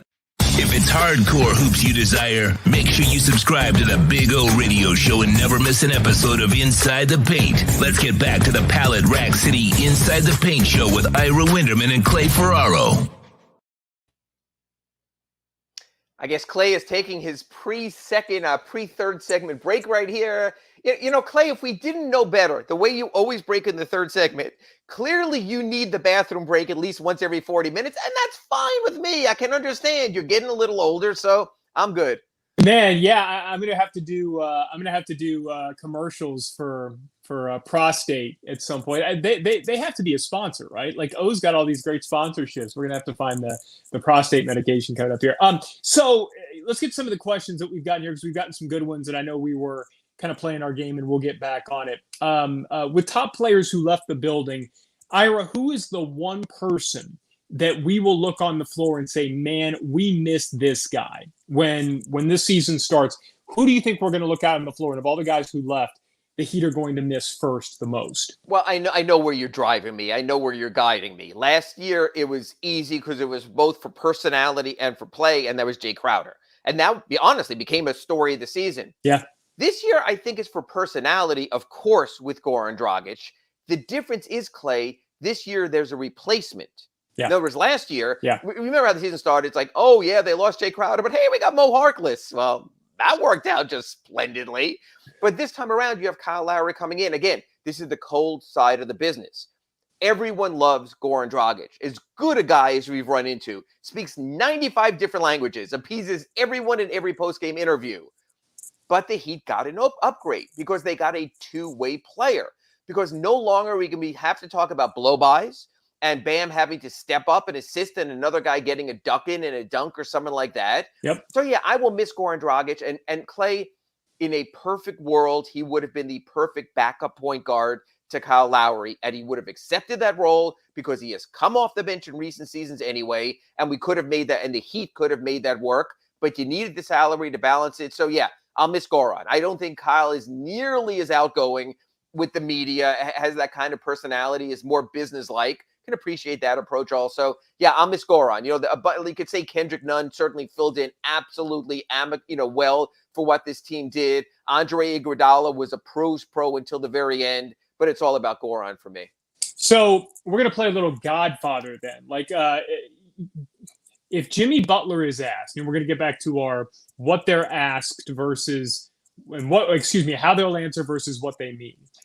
If Jimmy Butler is asked, did you go all Godfather on Goran Dragic and push him out of the way? So you're sitting there with Jimmy Butler, and you're obviously not going to blindside him, but you were to say, hey, Jimmy, did you orchestrate bringing Kyle Lowry here and pushing Goran Dragic out the door? And you will ask it in a way that is not...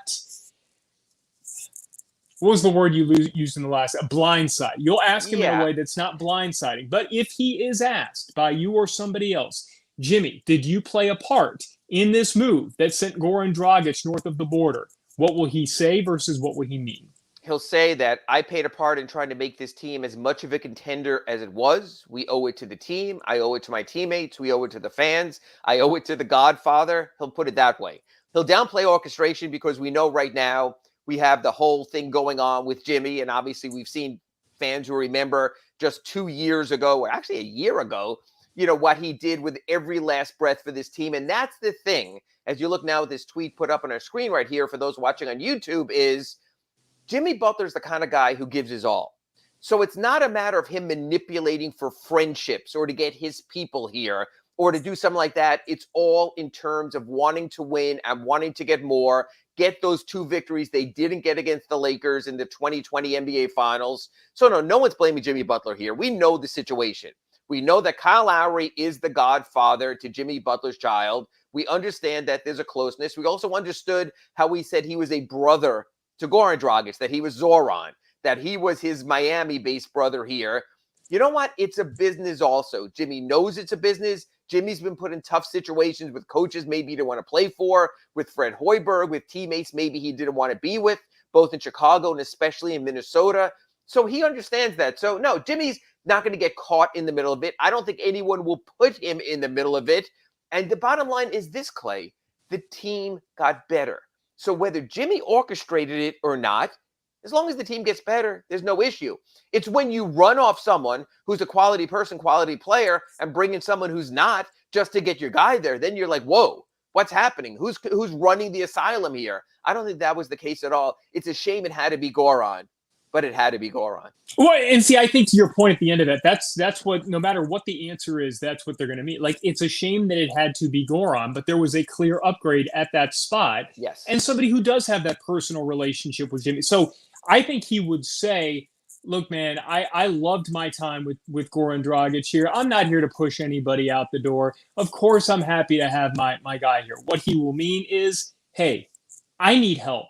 I needed help at the end of last year. Did you see what this team looked like at the end of last year compared to the year before? And I think he truly believes, and this is going to get into the next question that I think Jimmy will be asked. Sure. I think he truly believes that Kyle Lowry will be, and I'm not saying that you or I believe this team is going to win a championship, but I think in his heart of hearts, Jimmy Butler believes Kyle Lowry is an enormous part of what this team was missing to get there.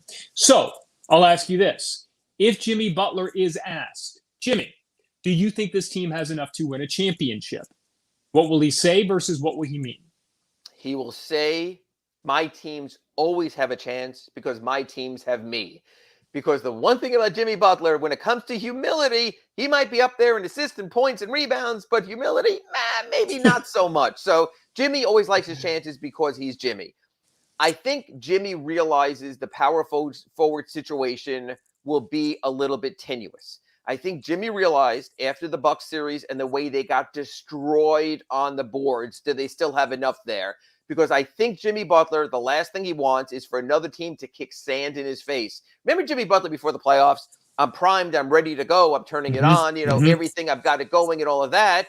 And instead, I think you're going to see a situation with Jimmy Butler right now where he's going to know, like we see in this photo brought up right now on our YouTube screen, he's gotten an upgrade with Kyle Lowry over Goran Dragic.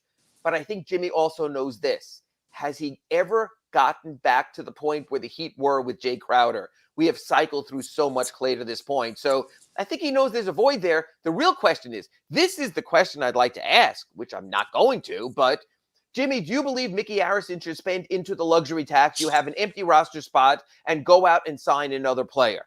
That's the real question. Mickey Harrison and his smart accountants have told him, don't go on the luxury tax this year. You're going to get involved in the repeater tax. There will be times down the road we have to be in a luxury tax. But you know what? This Heat roster could be better right now if they eat KZ Okpala's contract. And if they fill that 15th roster spot, you can answer 2 more questions and have 2 more in reserve.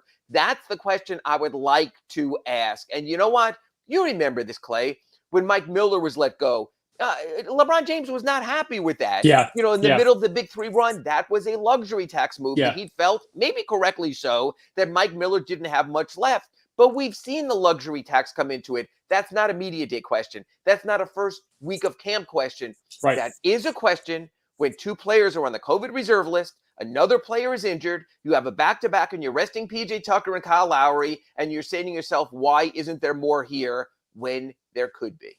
Okay, so let's transition then. That's what Jimmy Butler will be asked. Bam Adebayo. And I don't think there's a whole lot that you can ask Bam about the upcoming season, but the one thing I want to know is, Bam, Now that you've won a gold medal, have you and Pop put all of that behind you? Popovich cutting you from Team USA. Are you and Pop good? Ira, what would Bam say to that? He will point to the logo on his chest and goes, until Pop is wearing this logo, he's just another opponent. He's just another guy. That he's not going to get over that. That's going to be fuel for him.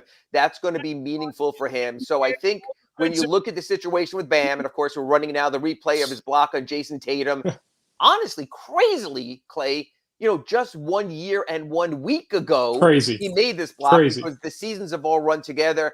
The question I probably would ask Bam is this. Are you willing to be more of an offensive factor? We know how selfless you can be. But when you look back at last season and you look at this team's scoring abilities, do you believe that maybe you need to bring a little more offense to the table, shoot more jumpers, and maybe commit more to the 3-point? He will tell me, I'll do whatever is necessary. I might follow up. Well, don't you believe that is necessary? He'll follow up. Ira, get out of my face, and we'll be done. Yeah, look, Bam respects Ira. Bam also loves to have fun with Ira at the beginning of every Zoom, every news conference, which, by the way, I'm looking forward to getting back to seeing more of that in person, and we'll get to see that next week. Okay, Tyler Hero. Tyler, why did you go all body by Jake in the offseason? Why? Why did you feel the need to get to this level that you're at, and will it make a difference? He will say versus what will he mean? He'll say what he said to this summer to the media. They felt I needed to bulk up, not to get pushed around. I needed more muscle. Say all the right things, and he did all the right things. Clay, the question I have is not one for media day or the first week or the second week. Can you maintain that? Because, Clay, you've seen this. We've seen what buff Tyler can look like. Now he's a family man, has a child now, with his girlfriend, the Instagram model and all that. So we know what he could look like. We could know he's added musculature. But I've always seen in these light sort of players, it goes away. It's hard to maintain. It's one thing when you're lifting every day, you're home every day, you're eating healthy meals, you're not on the road in hotels. So I want to know this, and it's not a question he can answer right now. Can you maintain this? Because I've seen players try this route before, and then all of a sudden, Clay, you know what we're going to do? Look, we've seen before and after. We saw before what Tyler looks like. We saw the muscle picture when he was all baby oiled up and looked really good. I want to take those two and then look at a picture in March or April, and we'll see what he looks like then because of this. Clay, you remember this. Remember the before and after Dion Waiters pictures? Right. Where he was lumpy, then he was buff, and then he sort of looked like Dion Waiters again, the original Dion Waiters. So, yeah, this picture right now on our YouTube channel, we just brought it up, Tyler Hero from Twitter. I mean, those muscles, honestly, again, we spoke about this on a previous show. When I saw this photo, I thought someone superimposed Tyler's head onto some muscle head's body there. But apparently it's legitimate. It's passed through heat muster. The Heat have commented on how he's gotten in better shape, or better musculature. But again, is it sustainable? And also, does the extra mass still allow him to be the quick player that he also thrived by being as well, getting to the basket? So there's a lot of sort of questions on that. But to me, those are also questions for another day. Yeah, and the scouting term is twitchy. Does he still have the ability to be twitchy to get that first step on, guys? And, where I think this is different than the Dion Waiters situation, it's different when you have a player who is shredding in the offseason and then goes out there and is now attempting to play at a lesser weight. Because I feel like there are certain things that players use their bodies to do, whether it's to navigate into the paint and things like that can be a little bit harder when you lose some of that weight, because as the season goes on, you are naturally going to lose weight. And I remember very distinctly seeing pictures of Dwayne Wade on media day and in the first game of the season in his prime versus Dwayne Wade 50 games into the season. And I mean, he really legitimately early on would look like a bodybuilder. And I mean, just jacked and right. And as the season goes on, there's a wear and tear that happens to every player, and that naturally causes you to lose weight. It's just you're not sleeping as well. You're running around like crazy.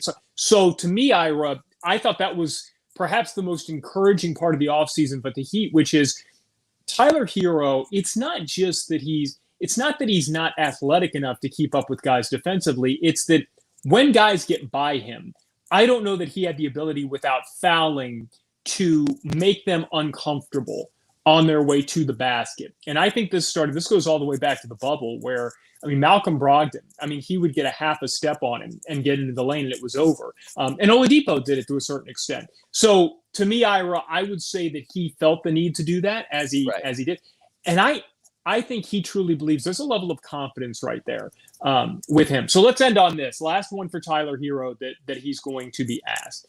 Tyler, do you have extra motivation because of everything that you have heard about how disappointing last season was for you? What will he say and what will he mean? He'll say, I don't pay any attention to that. I know what I need to do. And what he's really thinking is, F yeah, and all you guys are going to see something else. And who are the people, which of you guys were talking bad about me this offseason? So, yes, that'll be the rare time I'll be in the back of the scrum. He's not going to ask that. But you know what? A week from now, we'll have answers. So now we can contrast what we think they're going to say and what they said. And then you know what? I'm going to bring a lie detector with me next Monday. So I'll bring it down there, and then we'll get the greater truth. So hey, guys, thanks for spending these first few shows with us. It was interesting. We were launching this during the off season, and we've been very impressed, overwhelmed by the support. We appreciate it. Now it gets real. So now that the practice time is over, the season starts now. The off season is over. We get to hear from these guys. Training camp tips off next week. We're going to have an in-season edition of Inside the Paint coming up next week. Thanks for hanging out, guys. Talk to you soon. You've been listening to the Pallet Rack City Inside the Paint program with Ira Winterman and Clay Ferraro, exclusively on the Big O Radio Show. Search Big O Radio Show on most platforms. Subscribe and smash the like button to support Inside the Paint. If you want your warehouse sporting the finest racks in the business, there's only one choice: Pallet Rack City. When you need your warehouse looking good while staying efficient, there's only one place to find the finest racks in the business. Pallet Rack City in Hialeah. 305-424-8547. That's 305-424-8547. Pallet Rack City is the company you need when you want your warehouse sporting the finest racks in the business. After all, who doesn't love a great rack? Pallet Rack City. 305-424-8547. That's 305-424-8547. This is the Big O Show. Sports fans love a place with great food, cold drinks, and TVs everywhere. That's why sports fans love Sports Grill and their 7 amazing locations. Check out the Bird Road location at 11481 Southwest 40th Street in the back corner of the West Bird Shopping Center. Sports Grill is also now offering some great employment opportunities. All kinds of positions are now available from kitchen to hosting. Call for more information at 305-485-8845. From wraps to salads to amazingly delicious specialty dishes, Sports Grill is the home to the legendary special grilled wings. Since 1987, Sports Grill, good food, good drink, and good friends. It's the Big O Show. You're tuned in to the hottest sports radio. When you need your warehouse looking good while staying efficient, there's only one place to find the finest racks in the business. Pallet Rack City in Hialeah. 305-424-8547. That's 305-424-8547. Pallet Rack City is the company you need when you want your warehouse sporting the finest racks in the business. After all, who doesn't love a great rack? Pallet Rack City. 305-424-8547. That's 305-424-8547. Orlando, a.k.a. the Big O. He covers all the South Florida teams. For over 16 years, EJDconstruction.com has provided South Florida residents quality craftsmanship, accurate project management, and exceptional service. That's why EJDconstruction.com is an A-rated member of Angie's List and the Better Business Bureau. When you're looking for the right custom home builder for additions or home remodeling, please call my friend Eric at 305-433-4843. That's 305-433-4843 for EJDconstruction.com. Dolphins to the Heat, well, you know what I mean. Monday to Friday, Friday, Pablo in the There's no need to drive around South Florida wasting valuable time looking for a new or certified pre-owned Acura. Go to the #1 volume sales dealership in the Southeast United States. Craig Zinn's Acura of Pembroke Pines. Purchase with pace and space in a dealership tailored to your needs. From home buying to providing that personal touch. Contact the 2020 Satisfaction Award winner Craig Zinn's Acura of Pembroke Pines. 888-776-5123. That's 888-776-5123. Or visit them at 15601 Pines Boulevard in Pembroke Pines.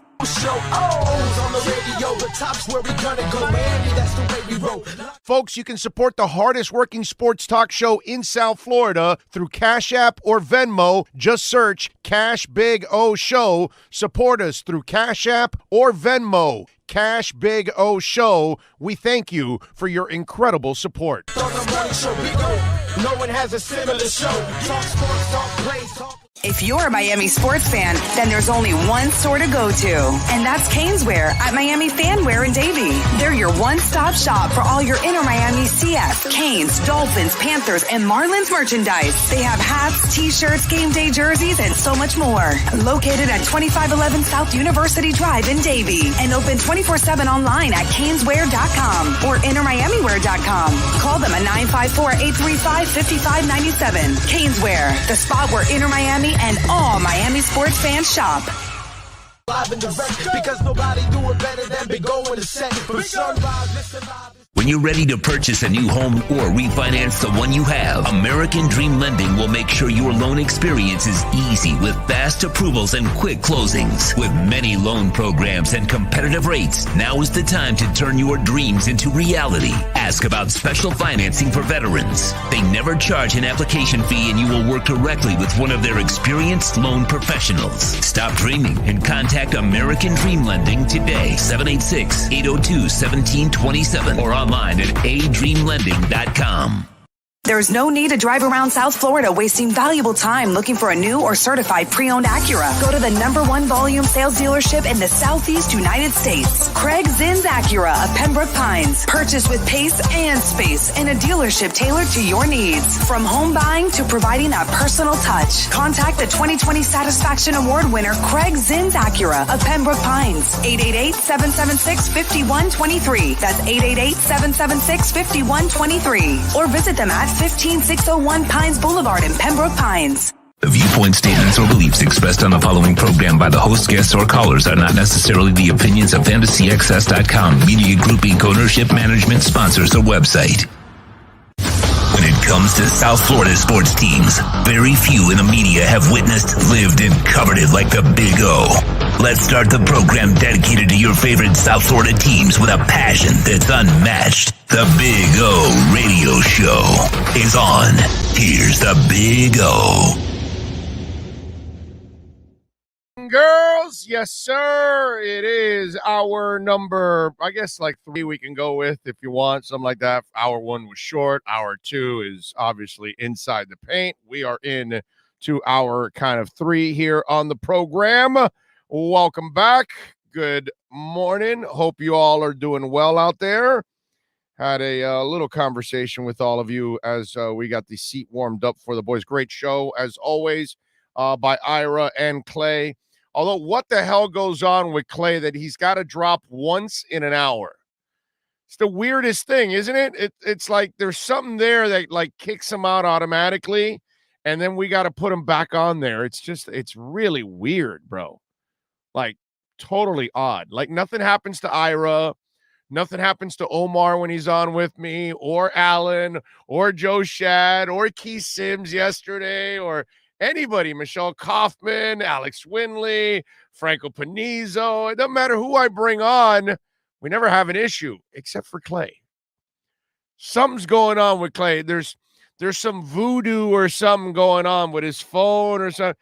Maybe somebody put some brujeria on him, you know, some Cuban lady from Hialeah, and they put like the kibosh on him. But it's they're always trying to like sabotage him every time during the show. At one point or another, there'll be a little drop, and then you got to be alert throughout the hour, right? Because if not, you know, he falls out of the mix and he's totally done, man. Daniel Grafton says his internet has a digital prostate issue and needs to go tinkle.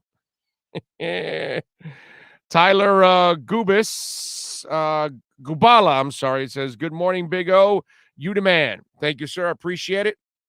I think tonight I think I'm gonna go over to the Hard Rock, actually. Go see Hall & Oates and Squeeze. I got to be honest. I've seen Hall & Oates a million times. I don't know how many times I've seen Hall & Oates, and I love Hall & Oates. Don't get me wrong, but I'm really going because of Squeeze more than anything else. If this was just a Hall & Oates concert, I probably would pass. Not, they're great, man. They're terrific. They're legends. I love Hall & Oates, but I've seen them 100 times. Seriously, I think I've seen Hall & Oates probably 8 to 10 times. And still to this day, one of my favorite concerts of theirs is when Hall & Oates and Rod Stewart played together at Dolphin Stadium. This was, I don't know, man, 25 years ago or something like that, 30 years ago. It was a long time ago. So it was early when did that stadium open? Like, was it late 80s, very early 90s, right? I think late 80s. I want to say like 88 or 89 or something like that. It was shortly after that. I forgot what date it was. Maybe somebody can look it up for me. But that's, out of memory, that was one that it was a phenomenal concert with both. But I have never seen Squeeze in my life. And I'd like to go see Glenn and the boys tonight. I am really looking forward to that. And you better be pulling some muscles from the seashell. All right. I haven't checked out the set list, but that song better go. Okay. I know they're going to play Coffee in Bed. You know what I mean? I know they're going to play Tempted. I understand all of that. I know some of the songs that are definitely in there, but I got to get me some, pulling muscles from the seashell. That is just an absolutely phenomenal song. I love Squeeze. So I'm hopefully looking forward to seeing the boys tonight. Rich V says she's a man eater. Yes, she is. Yes, she is. Oscar Quintero, good morning. Been listening to Big O for years. He's amazing. No, I have fooled you, sir. No, but thank you. I appreciate it, Oscar. It's very kind of you, my man. And so many of you out there, again, just love you all. The support has been absolutely phenomenal. And I appreciate that, man. And obviously there's always a connection here on this show. JG Long, who's out in Malaysia, says, good morning, Big O. What is your top 3 Hall & Oates songs you'd listen in the car to? That's a great one right there. Rich Girl's got to be one. Okay. I will say, I don't know if it's top 3, but I love One on One. I want to play that game tonight. Maneater's got a great bass. Let's see. Rich Girl. God. You know what I need to do? I need to look at a list of songs so that way I don't leave anything out. I mean, let me make sure, because if I tell you top 3 and then later on I'm going to go, oh man, how did I leave that out? And then I'm not going to remember 1 or 2 or something like that. So I am going to look at a list here. Let me see, what do they have? I don't want to look at top 10 because top 10 is probably not going to answer my question. Let's see. Rich Girl for sure. Who Sarah Smile is good. Kiss on My List. You Make My Dreams. Private Eyes. Oh, I Can't Go For That. So I'll go with I Can't Go For That. Rich Girl.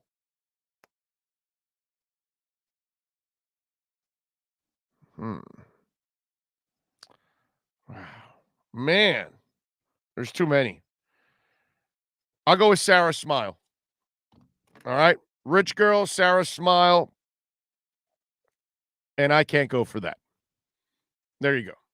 How about that? Those are my 3 right there for Hall & Oates. They're terrific, man. They are absolutely phenomenal. Rusty Medeiros was a great pass rusher. I'm not sure where that came from, Big Bob, but thank you for chiming in. Have no idea why you said that, but I mean, if you want to remember the Canes, that's basically what you have now are memories.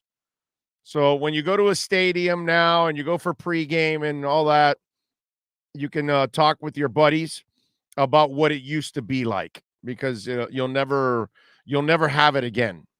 That's the sad part with the Canes. You'll never have it again. It's over. Terrible, man. But what are you going to do? It's just that it's almost. I hate to say this, but you probably have a better chance of FAU and FIU figuring it out and becoming better than the University of Miami, because maybe they're crazy enough to actually invest in their football program to the point where they could be way better. I doubt it, but they're the ones with the giant alumni bases. I don't know.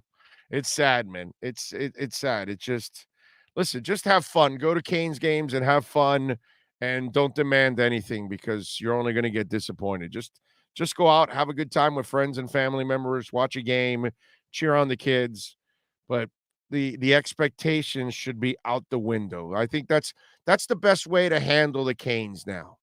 At least that's the way I'm going to that's kind of the way I've been looking at them for years, that I didn't really expect anything from them. I'm just not one of those people that really expects much from this program ever again. So I've kind of already gotten to that point, so I'm fine. And I'll watch it against Central Connecticut State this week.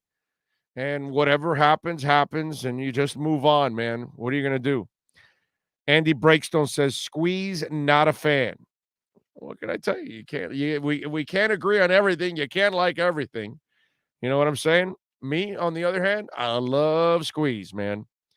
Oscar Quintero says, let's fix this O-line. Can we sign Bam Adebayo? What, to play on the O-line? What makes you even think that Bam Adebayo could last on that O-line? Have you seen Bam? Just because he's tall doesn't mean that he's strong enough to ever. Now, if you tell me, hey, let's make Bam a pass-catching tight end, not even a blocking tight end, then I'm with you. Yeah, with that height, he's got great hands, the length. Oh, yeah, he has the athleticism that he can run like a deer. But I don't know what made you think that Bam could block. I think Bam would get trucked in football. He doesn't have the body or the leverage to be able to block, man. It's not even close. Let me tell you, backing somebody up in the paint ain't even close to fighting in the trenches in football, man. That's a whole different world right there. Figueroa says, Orlando, I'll be at the concert with my dad tonight. Would love to say hello. Well, you know what you can do, David? Send me a DM on Twitter. All right. I'll be there at least a half hour before the concert. So send me a DM on Twitter. I can meet you downstairs in the lobby. I think I visited, that's it. I just visited that place. I haven't even been there for a concert. This will be my first concert at the new Hard Rock. Haven't been there for a concert. I did visit earlier to kind of check it out. They gave me a little tour, but I haven't really enjoyed a concert. And this was a while back. What else do we have here? Wayne Cox says, like the smash button. That is very important. Yes, sir. Please smash the like button. Sean Kelly says, keep up the level-headed analysis of the Dolphins. Hey, man, I am just brutally honest about everything. About everything. Whether I screw up or whether I do something right or wrong, or the teams are doing something right or wrong, or in life they're doing something right or wrong, I just call it like I see it, man. That's all it is. And listen, as much as I love the Dolphins and I love what Chris Greer's doing and I love what Brian Flores is all about, and I'm positive about all of what they're doing. And I think in time everything will work out. Now there are some concerns, and I said it. What can I say? It is what it is. Maybe they rolled the dice too much here with too many young guys on the line. That's one thing. And to their defense, I think that's what DJ Fluker and Skura were. They thought they would be good enough to start, but they probably should have done better than that, and they probably should have gone into free agency and overpaid for a couple of guys. At least 2 guys. At least 2 veterans on the line, man. That would have been and I'm talking about really good players. So that the other guys can learn, the other guys can be, the line can balance out a little bit more. Now you're just everybody's fighting to keep their heads above water. So that they've kind of put themselves, I believe, in a really tough situation because it's just hard. I heard the offensive line coach yesterday, and all the questions that the guys asked, they all asked the right questions and all that. But it's funny. Do you watch Dolphin coaches on these press conferences? You can tell their minds. Like Josh Boyer's the most obvious one out of all of them. Most of the other guys are kind of like pretty smooth at it. But Josh Boyer, you can tell he is crafting what to say in a way that he gives nothing away while you're asking him the question. And then you can tell, you can just see that in his mind it's working, and he's trying to give you no answers with an answer. You know what I mean? And the coach yesterday, Liam Poor, I think it is, the offensive line coach, he was what you would expect. Backing his guys, taking accountability for the stuff that happened in Buffalo, which I appreciate and I respect that. That's what I loved about Flo in the press conference. He didn't go Manny Diaz on you. He just said, no, man, we screwed up. We got to play better. I got to coach better. We didn't do anything anywhere. We didn't excel anywhere. He didn't make any excuses at all. He stated the obvious. They sucked. And that's it. And now you got to get back to the drawing board and figure it out. And we'll see if they can actually play better this week. I mean, at one point or another, the urgency has to step in for these guys. And they also have to say, well, we're in our second year. We got to start showing something. I think Michael Dieter, who's the one guy that actually has probably played the most consistent out of all the guys, and think about this, he's the guy that's in his third year. He's the guy that was kind of like the forgotten man last year. And in his rookie year, he played some, and they moved him around. They even played the poor kid at tackle, and he manned up and helped the team out and all of that. But I got to tell you, the Dieter is the one guy that's playing like, okay, well, now I've been moved to center. They don't even want me in my original position at guard. They've already thrown me at tackle to fill in. I've got to come through now. And you can tell that, to me, that's the one guy on the line that is playing because he's like, I need to prove something, or if not, I won't have much of a future here. And then I don't know where I'm going and who's going to give me the next opportunity. And maybe the next time I go somewhere, they're going to stick me as a backup, and it'll be rare that I get an opportunity to kind of redeem myself. He is playing, if you watch him, in a way like he wants to badly redeem himself. Is he perfect? Of course not. He made mistakes in that Buffalo game too. Okay, he allowed a rush or two up the middle that was, pretty ugly also in the game, but he has probably shown more consistency than almost everybody on that line. Robert Hunt might be the other guy. And again, not good enough, but it tells you how far the other guys are right now. And they've got to, as this season goes on, that urgency has to settle in, and they have to find a way. We're going to find, what we're also going to find out about these guys is how much pride they have in their jobs. Because do you want to look like this every week? No. Do you want to be talked about this way every week? No. Now, remember, all 5 of these guys are not going to swim. 2 or 3 are going to sink. I mean, I would love, practically in a perfect world, that only one fails. It's unrealistic to think that all 5 draft picks are going to hit. But we're going to find out now over the next few weeks here how much pride they take in this. How much can they learn? How much can they improve? You know, the heat is on them and big time early in this season already. They weren't very good in New England. They did just enough to help the team to win. They were completely MIA this week against Buffalo. Last week, they got, pummeled. They got thoroughly embarrassed. They attacked them, and they had no answer. So at one point or another, pride has to step in. Ability has to step in. And some of these guys have to start overcoming the situation.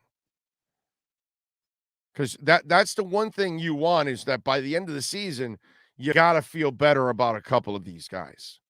You have to. You need it badly. So it'll be a nice test for the offensive line on a physical and on a mental level now for the remainder of the way in this season. Orlando, let's see. Rich V says, can't go for that. David Carson says, that's all good. Hall & Oates. Michael Toff is in. Stephen Caparella says, Daryl's house still undefeated. That is a good show, isn't it? That's a really good show, Daryl's house. He gets some great guests, man. Can't go for that, Big O, says Rich V. Ray says, she's gone. It's a great song. It's a classic. Yes, you are correct, sir. Andy Breakstone says, Austin Jackson, Manny Diaz, Lewis Brinson, 3 worst sports stars in South Florida. Brother, you and I are going to disagree. I'm going to give Lewis Brinson the nod over both those guys. I've admired the way Lewis Brinson has tried to fight through all this adversity. And he's gotten better, and his defense is really good. Now, his offense obviously leaves a lot to be desired. But at least I admire him. You know what I mean? Austin Jackson, I have no opinion on Austin Jackson yet. I'm not there. Manny Diaz is a utter failure. He's a joke. There's no other way to spin Manny Diaz. When this crap goes on every year, every week, and it never changes, you're an effing joke, dude. You are. You're an effing joke. I watched Flo with less talent in year one, and they were one of the least penalized teams in the NFL, which reminded me of Shula back when he got the Scabs, and the Scabs were one of the least penalized teams out there because with Shula, he coached them up, dude. He coached them up. You can coach out mistakes. You can coach a player to play hard and play smart. Now, that doesn't mean he's going to win everything. He can lose the battles. And I think people can deal with losing the battles. It sucks, but if you're giving effort and the person in front of you is really good, people can live with that. They can't live with poor effort, poor preparation, or like University of Miami players, apparently they choose not to even tackle. Yeah. You want to know why the University of Miami is what it is? It's soft. And that's because the coaches are probably soft. Manny talks a good game, but his teams are soft, man. His teams fold like a cheap tent. I can only go by what I see. So Lewis Brinson has shown me way more character than Manny Diaz has any day of the week. Manny Diaz, he knows it and he looks it, that he's out of his league. He's like Saturday Night Live back in the day, the not ready for primetime players. Manny Diaz deserved to go to Temple. He needed to go to Temple. That's what he was, a Temple type of coach. He needed to go to smaller programs and make the mistakes. That's why I told you guys that as painful as it is with what's happened in the past with the Dolphins, you look at Rick Spielman, and while he was tied up with all kinds of BS here and power struggles and all of that. He was still young at his job. And then he goes to Minnesota and he's done a damn good job. He hasn't been able to figure out the quarterback yet. But everything else, his teams have been pretty damn good and talent-wise. So he became a good GM after he left the Dolphins.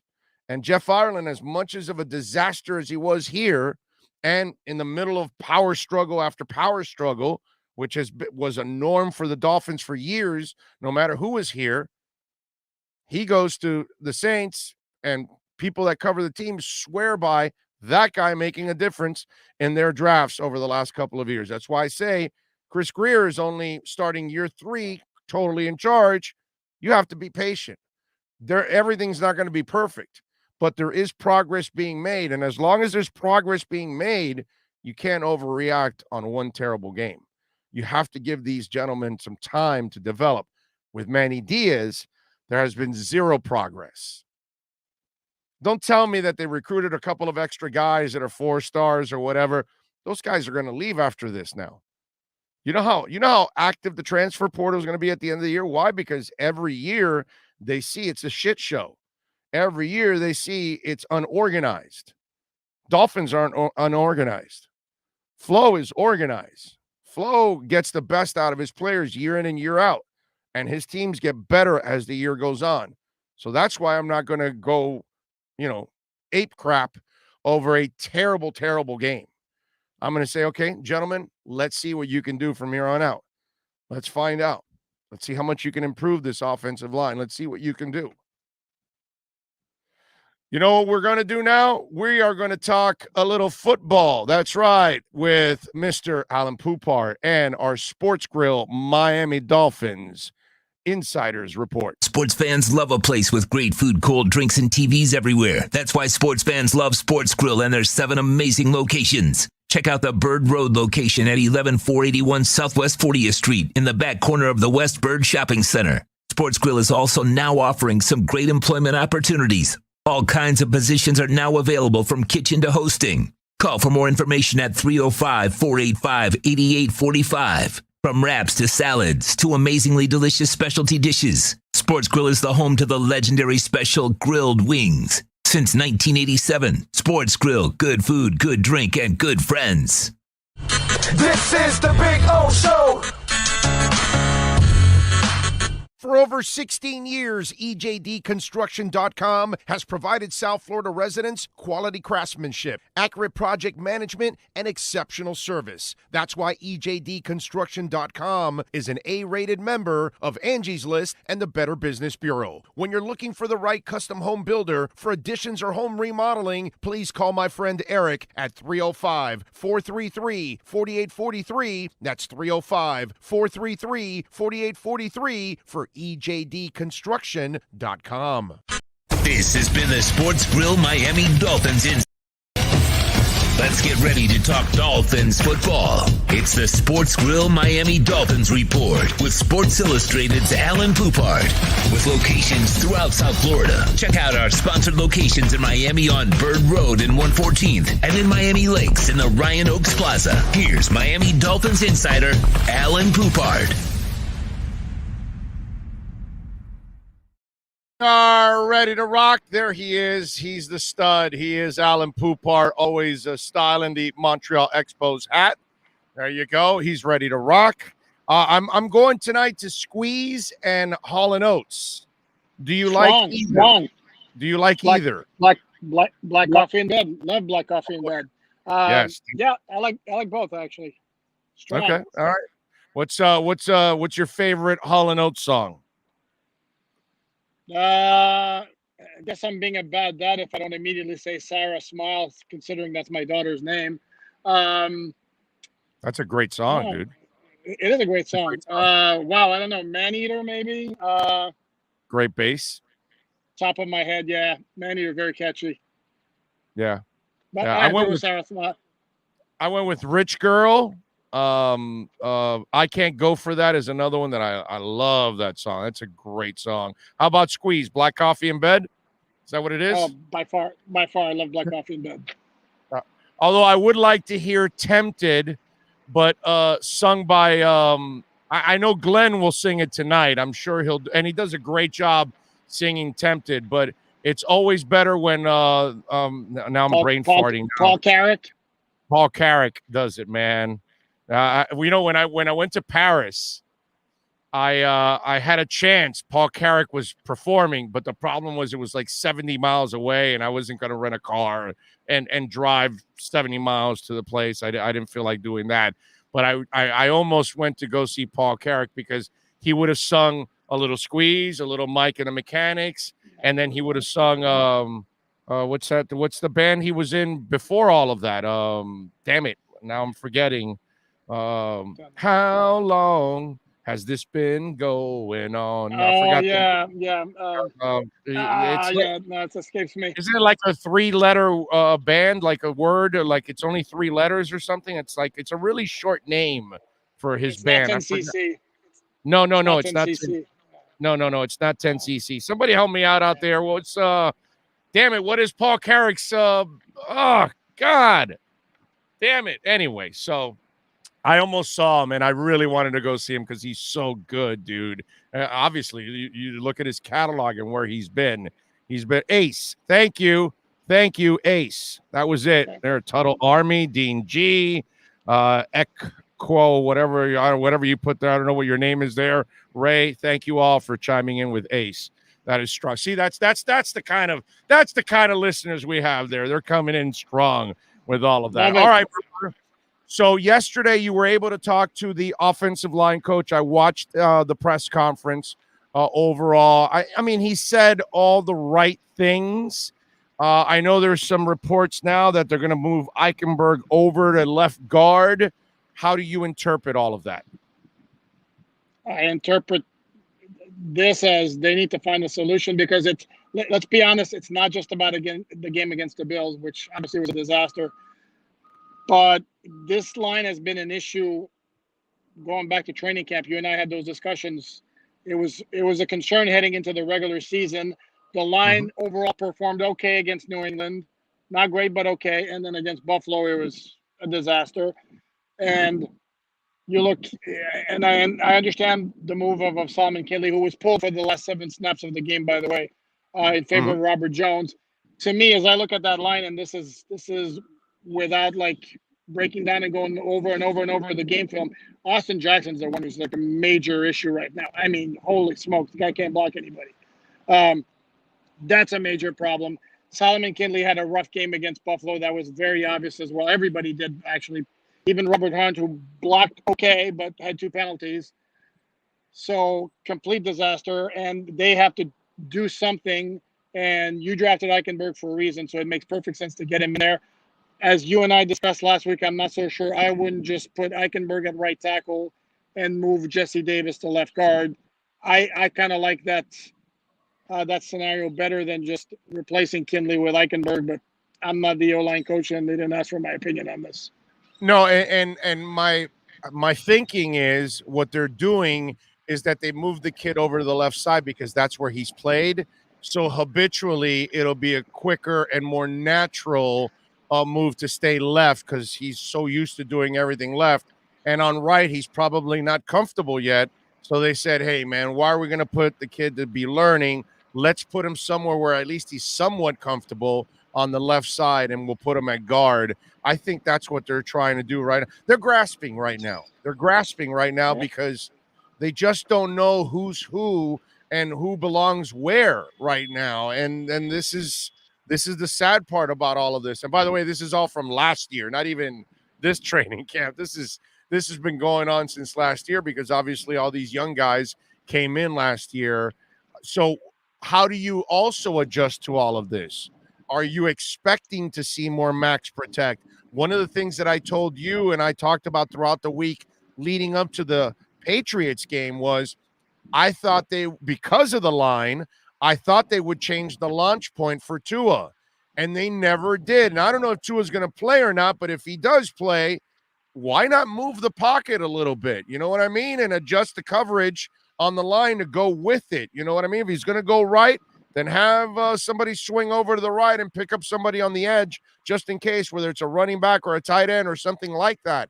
but do something to at least change it up and not let that defense know, okay, he's going to be at this spot every single time.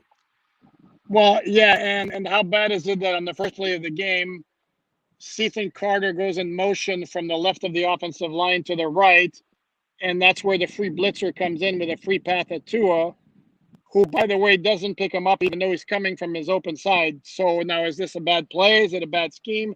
Is it bad recognition on the part of Tua and or Michael Dieter making the line calls? But that was very ugly, and that's your first play of the game right there. And the issues were like, again, I think you'd have to go execution, scheme, communication. Everything went wrong in that particular game. And yeah, no question. I think rolling out Tua if he plays, or Jacoby Brissett if he plays, certainly is an option. But you still have to block people up front. And now they're going against a Vegas team whose pass rush early in the season has been a whole lot better than that of Buffalo's. So obviously this is not a very favorable matchup heading into this game. Yeah, I think that the two teams they just played are probably stronger up the middle, but these guys on the edges with Ngakoue and that Max guy who's looks like a freaking maniac coming out off the corner. I would agree with you. The ends are going to be one hell of a test, and the aforementioned Austin Jackson is going to be tested. What about Jesse Davis? How healthy is he? And are you expecting him to play? Well, here's the thing is, and Brian Flores said Monday that it didn't look like the injuries to either Jesse Davis or Jakeem Grant were serious. Tuesday is the day if the injuries are of some significance, you'll see guy put on IR because it's only for 3 weeks. And that didn't happen yesterday, which leads me to believe that there's a chance, certainly, that Davis and or Grant could play against the Raiders. Now, having said that, and you got Jesse out there at right tackle trying to block Max Crosby. Whew. That's kind of iffy. And then the other side, are we really trusting Austin Jackson to be able to block Ngakoue? No. Like I said, bad matchups. They're going to have to maybe max protect, do a whole lot of different things, a lot of very quick throws. Quick wide receiver screens, maybe some. I didn't see the jet sweep against the Bills. Maybe that needs to come back. So there are things that can be done to minimize, the matchup being so much in the Raiders' favor, but you still have to execute no matter what the scheme winds up being. Yeah, no, I'm with you there. You overall, Will Fuller now. What are you hearing? He'll play, but are we expecting him to be himself because he's had injuries throughout? He's been limited in camp. Now he was out for a week for personal reasons. The good thing is he's back now.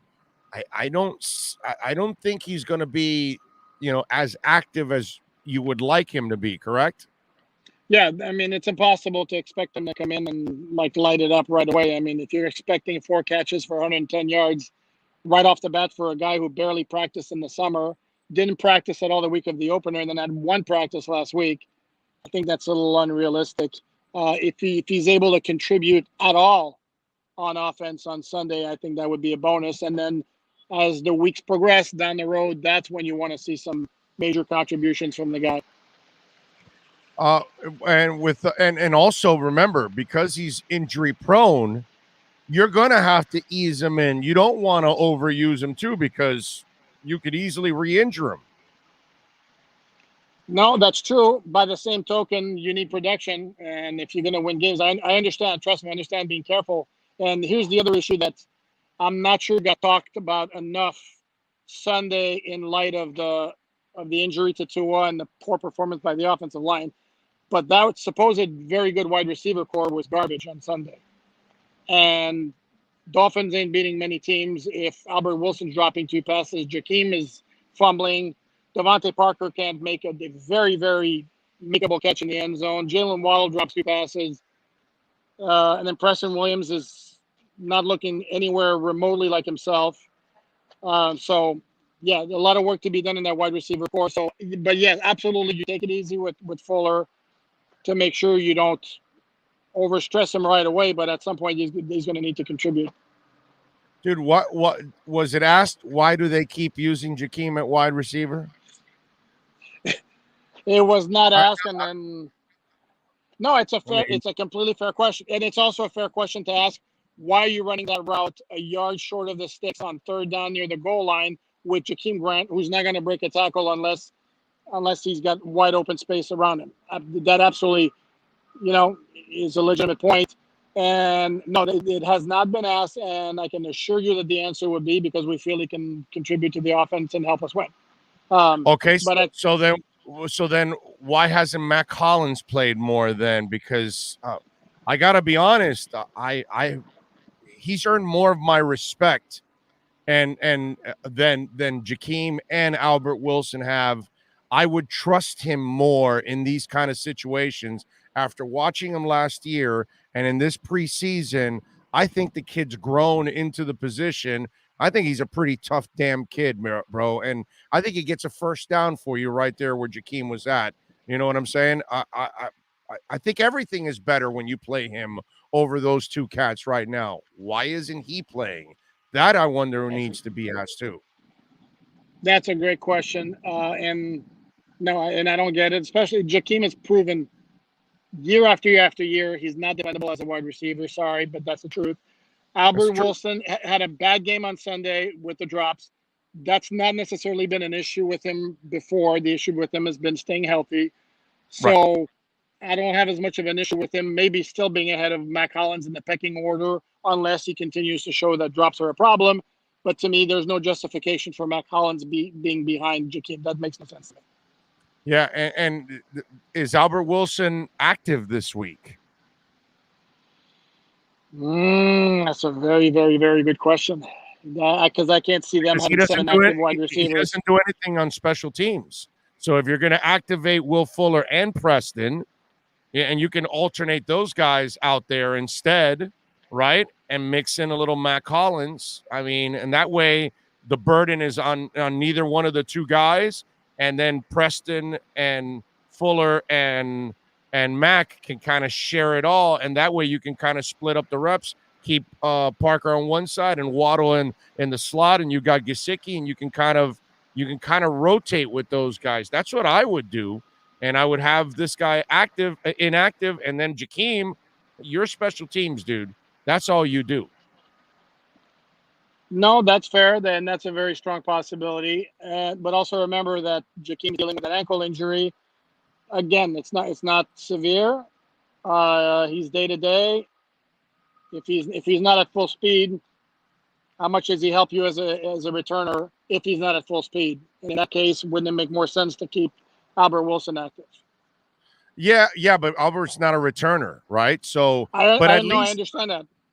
but Jakeem, at least at 80 or 90%, is faster than most of the league, anyways.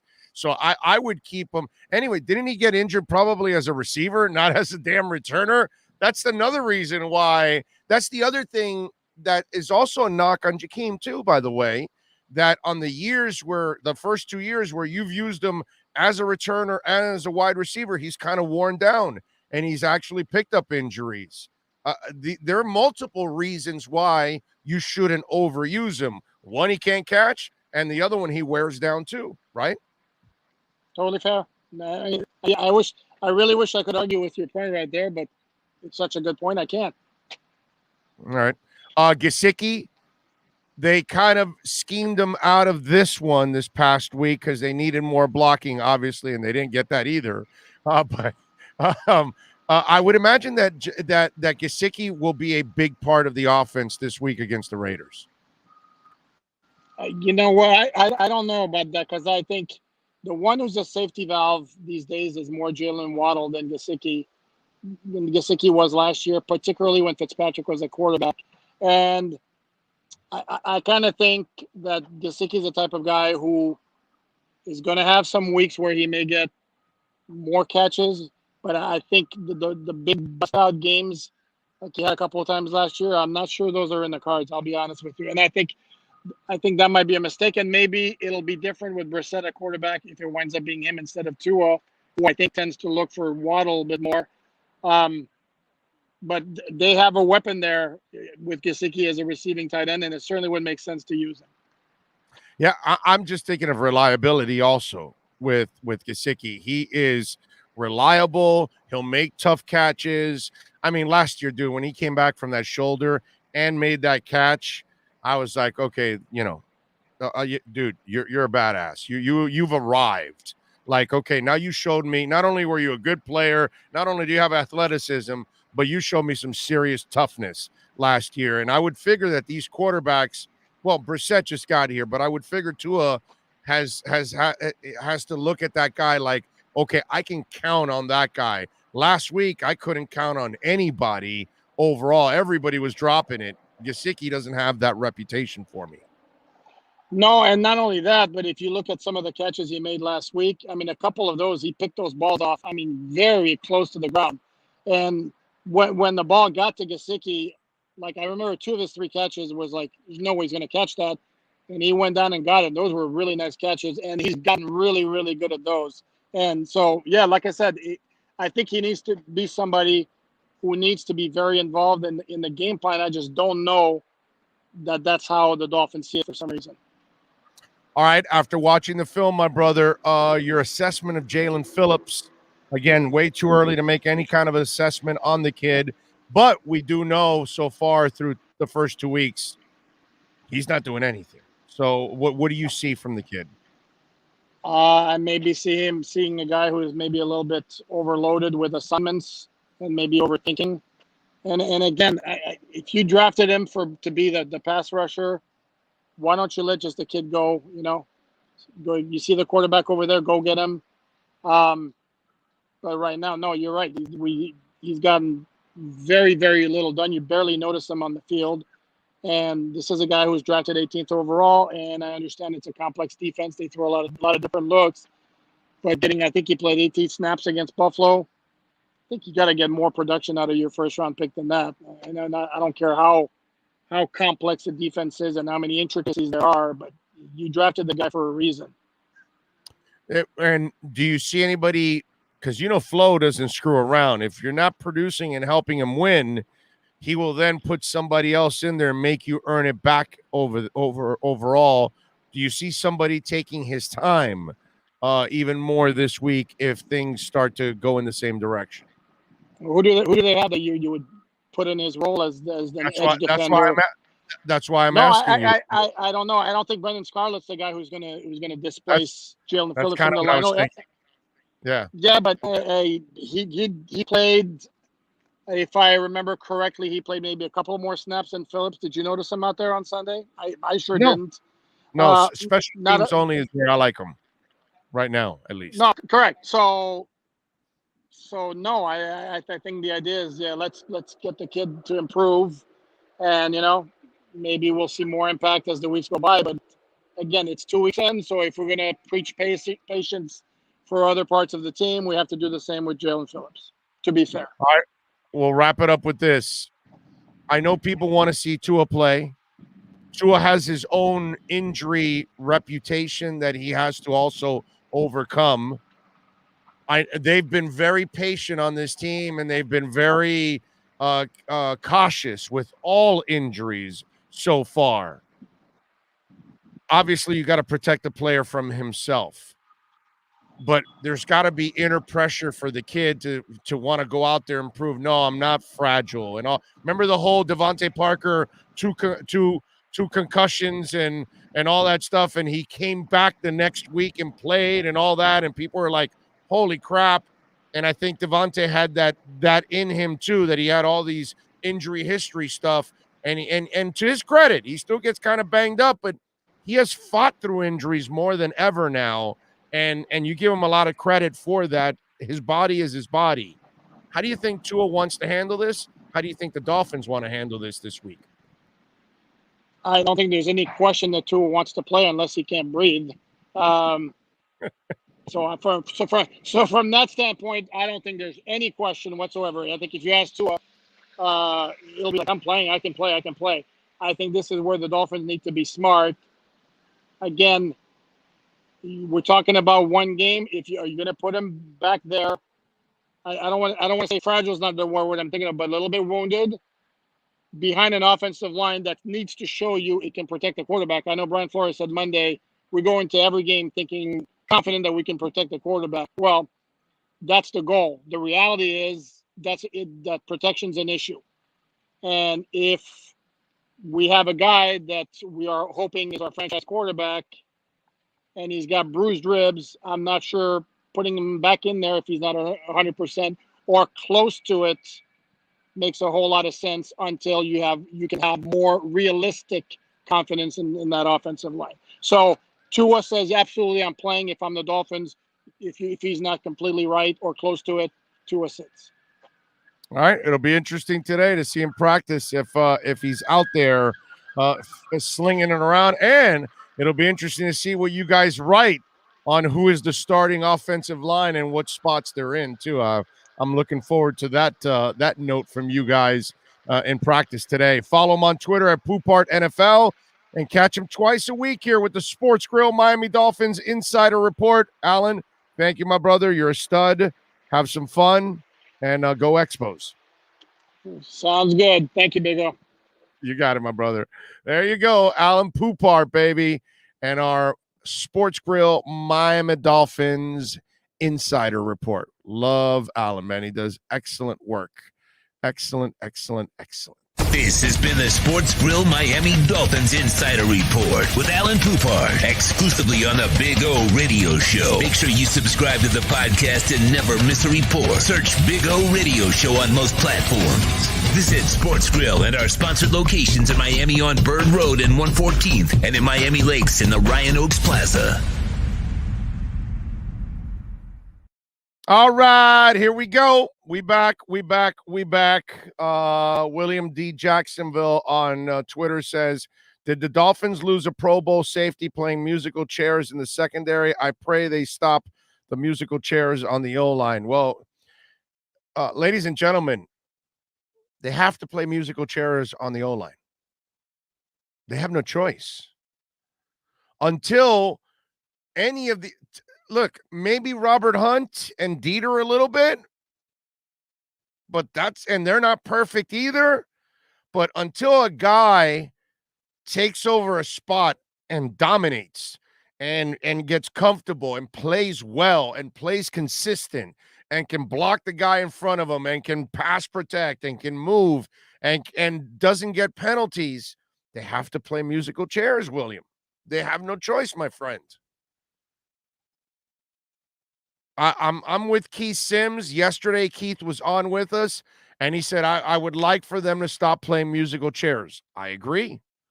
But first, before you stop playing musical chairs, if Solomon Kinley's going to play like this, you can't keep him in there. You can't do that. That doesn't make any sense. So you're keeping Dieter there because at least he's been like this at a lower level. He's not at a high level, but he's still playing a little bit more consistent that you can't find anybody better at this moment. Robert Hunt, the same. But Jesse Davis on a right tackle, because of that knee maybe, he's not playing well. Solomon Kinley isn't playing well, and neither is Austin Jackson. So you've got to – and the Austin Jackson move hasn't happened yet. But obviously, he's going to have to do something eventually to convince them that he can play that side. Now, he's a young kid. He doesn't have a lot of experience. This is his second year. So I'm not going to go crazy about Austin Jackson, but he has been terrible. But plenty of linemen struggle early on, and then they find their way. And please don't bring up Penei Sewell. Penei Sewell is one of those top 5 type players. And I think he was taking, 6 or 7 or whatever, only because, the guys in front of him were crazy. But normally that's a top 5 player. That's a plug-in player. But you needed a receiver and you needed a tackle. You can't have everything, man. I would love it, but you can't have everything. Waddle's going to be a hell of a player. I love what I see from Waddle. So I got no problem getting Waddle. Plus, I do understand playing him in the slot with that speed, how it can be one hell of an advantage. And this is a kid that can get open within a second, and that is going to help out, I am exaggerating a little bit, but within those first couple of seconds, he can easily get open in any direction. And that is something that is going to make the quarterback's life a lot easier. So I'm with you that I want them to settle on guys, but you can't keep settling on something that isn't working. He played musical chairs with his quarterbacks last year, and he went and won 10 games he did the same thing the year before with Rosen. He'll give the young guy an opportunity, but if the young guy isn't helping you and he's got a veteran that can help you, he'll play the veteran. Flo is trying to win games while he's developing young people. That's what people sometimes don't understand about what he's trying to do. So he will give you a little bit of slack, but he's not going to allow you to choke him and you on this thing. No, it'll be a little bit. And if you're not doing the job, we're going to bring you in. We're going to get somebody else out there. And that's his MO. So perfect world. Yeah. Settle in on the guys, but you got to kind of earn it too. And Austin Jackson from last year till now so far has not earned it. Solomon Kinley from last year to now so far has not earned it. Jesse Davis, I like Jesse. We've already talked this. You still got to find another right tackle. So next year, they'll be drafting another player or two. Or maybe they should go in the direction of free agency next year.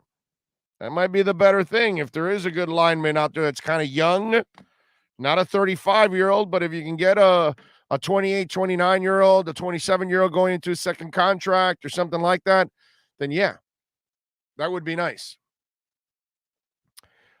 Rich V says, look, guys, we have a Buffalo fan in here. Seems respectable. It's embarrassing how some of you are saying about our team. I don't know what you guys are talking about. Let's see. Muffy 313 says, no kid QB is ever went through media disrespect, bad mouthing. Someone that has not played one season, Lord will bless Tua overcome this throw league on fire, fins up. Okay, you were kind of a little all over the place there, but I get your point, Muffy. I definitely get your point, but this is part of the game, dude. You know, Eichenberg, Manx, Dieter, Davis, and Hunt. We'll find out what they do, my man. Look, guys, we have a Buffalo fan. And let's see what else. They may or may not be, but he may not only who said Herbert was the better QB pre-draft. Phil Simms and Jim Nagy said the same thing. It is true.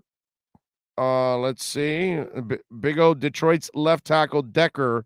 We should make an offer. How do you know they want to trade him to us? And what do they want for the guy? Big O, does Chris Greer have naked pictures of you? Yes, he does. He does. You haven't signed up to my fans only site? You can get them too, bro. Just take still shots, screenshots. When I'm on fans only, you can take all kinds of screenshots. There's lots of people that have naked pictures of me. I don't know if you know that. It's not just Chris Greer. Lots of people. I mean, my fans only website has about 5 million followers right now. I am just incredibly hot, and so I can't stop it. And I can't help myself, sir. So there are naked pictures of me all over the place, all over the world. In fact, my naked pictures caused that volcano to erupt on Canary Island. I don't know if you know that. But there were people that saw my pictures. They were disgusted. They threw it inside the volcano. Volcano became even more disgusted. And the rest is history. Now we've got lava going for miles and miles and miles. And metric tons of lava have been coming out. And that's because they threw my pictures inside that volcano. So I'm not sure if you know about those kind of things. But yeah. I mean, naked pictures of me is, that's normal. We came into the world naked. I figured I got to do, a fans only website naked. So if you want me to break down the Dolphins naked, you can watch it on my fans only page. It's there. Let's see. How many losses would it take for Big O to criticize Greer and Foe? Bromar, see, like I said, man, I'm not ready to panic like you guys are. It has nothing. And by the way, did I not say that they went with too many young guys on the offensive line? Did I not say why the hell are you playing Jakeem Grant a wide receiver? Did I not say why is Albert Wilson still on the roster? I'm sorry. Are those critiques? Remember, don't make shit up here. I'm just saying, don't get stupid here. You want to have the privilege of being on the chat board. You know, pay attention, listen, because I think I have been critical, but I'm not to the point of fanatical like you idiots. That's the difference, because you're the same idiots that gave up on Gesicki. Same freaking morons. And you look like idiots now. So there's a huge difference. So there you go. Please go thorough all off. Here you go, Blue Tie. Here we go. Here we'll go. We'll go thorough off. There you go. We just went off right now, Blue Tie. We just went off. How about that? I think somebody and also you may want to know something about this show. You don't drive it. You don't tell me what to say. You don't tell me what to do. You don't tell me what to talk about. You don't tell me what not to talk about. Never happens on this show. Usually what happens on the show is you get booted out of the show. That's usually what happens. Remember, I'm 54, man. I've been at this for 31 years. I don't need to take any shit from anybody. I don't take shit from radio stations. I don't take shit from program directors. I don't take shit from teams. Think about that.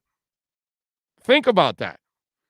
You see how most people have to broadcast and they kind of stay in the lane and they respect and they worry about the teams and they worry about the program director and all that. I've always said what's on my mind. And if they don't like it, too bad. That's all. And the beauty is I can do this and stand on my own. And since I stand on my own, I have my own rules. And I get to do things the way I want. I don't answer to anybody. And I don't answer to you.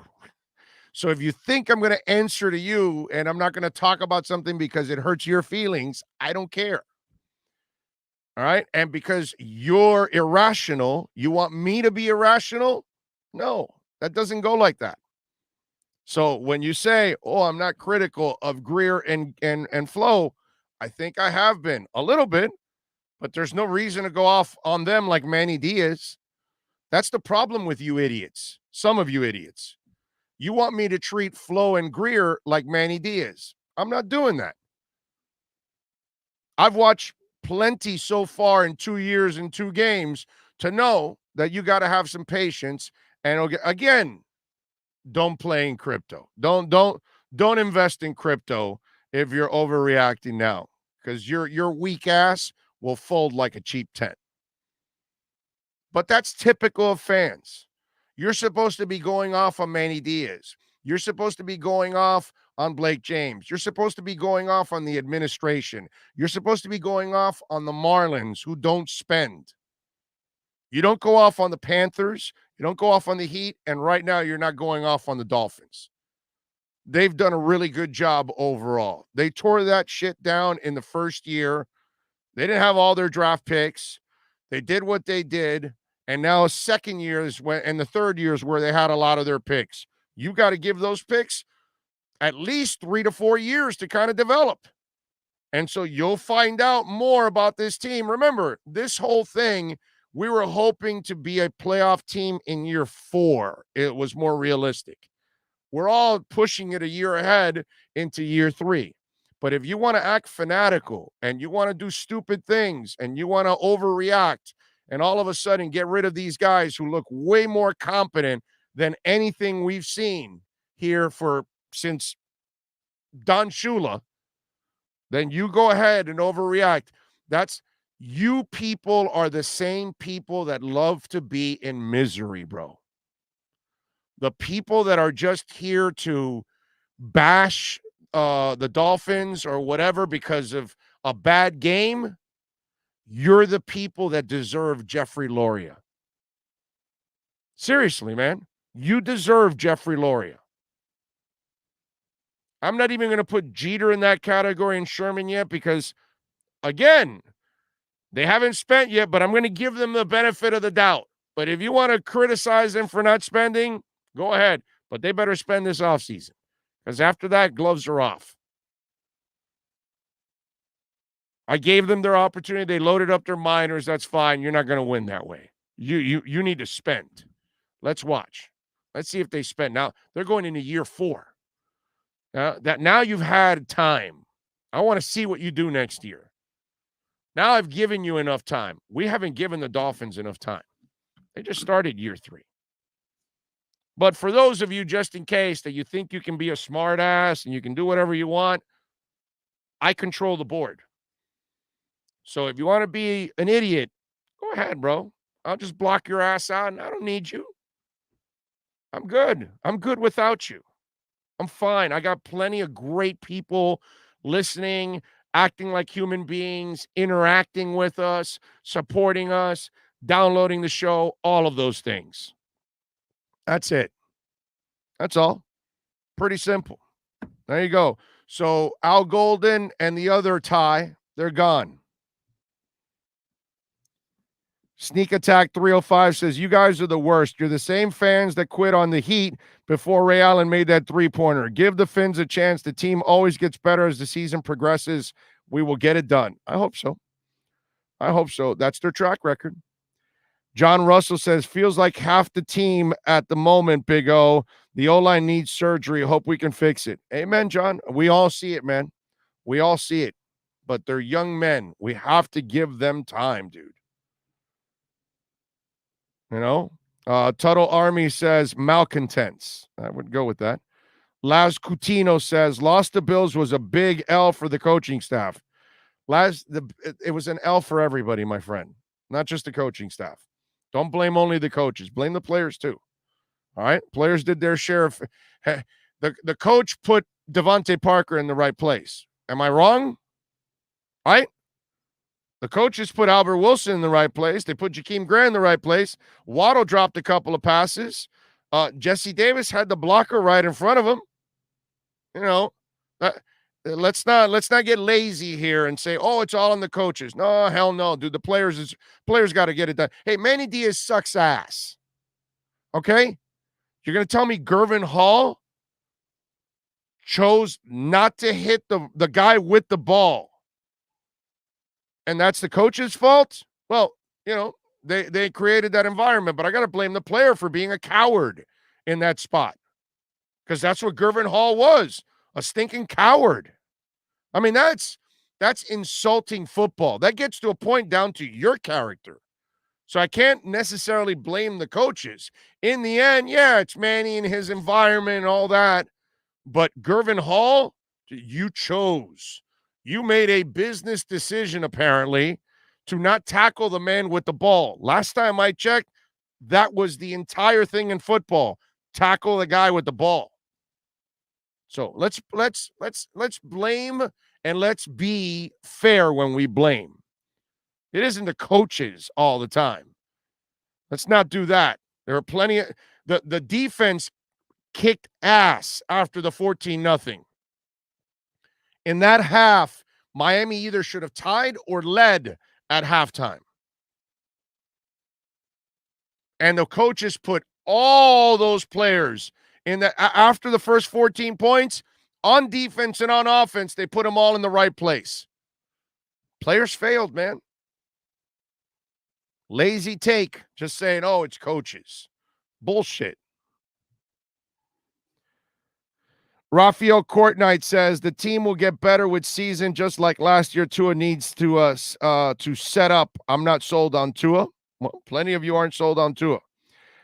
Richard McLean says the 35-0 is one loss. That's it. They won't stop playing hard for flow. And when you play hard on every play, good things will happen. I've seen Dolphins quit on Joe Philbin. Yeah, they have.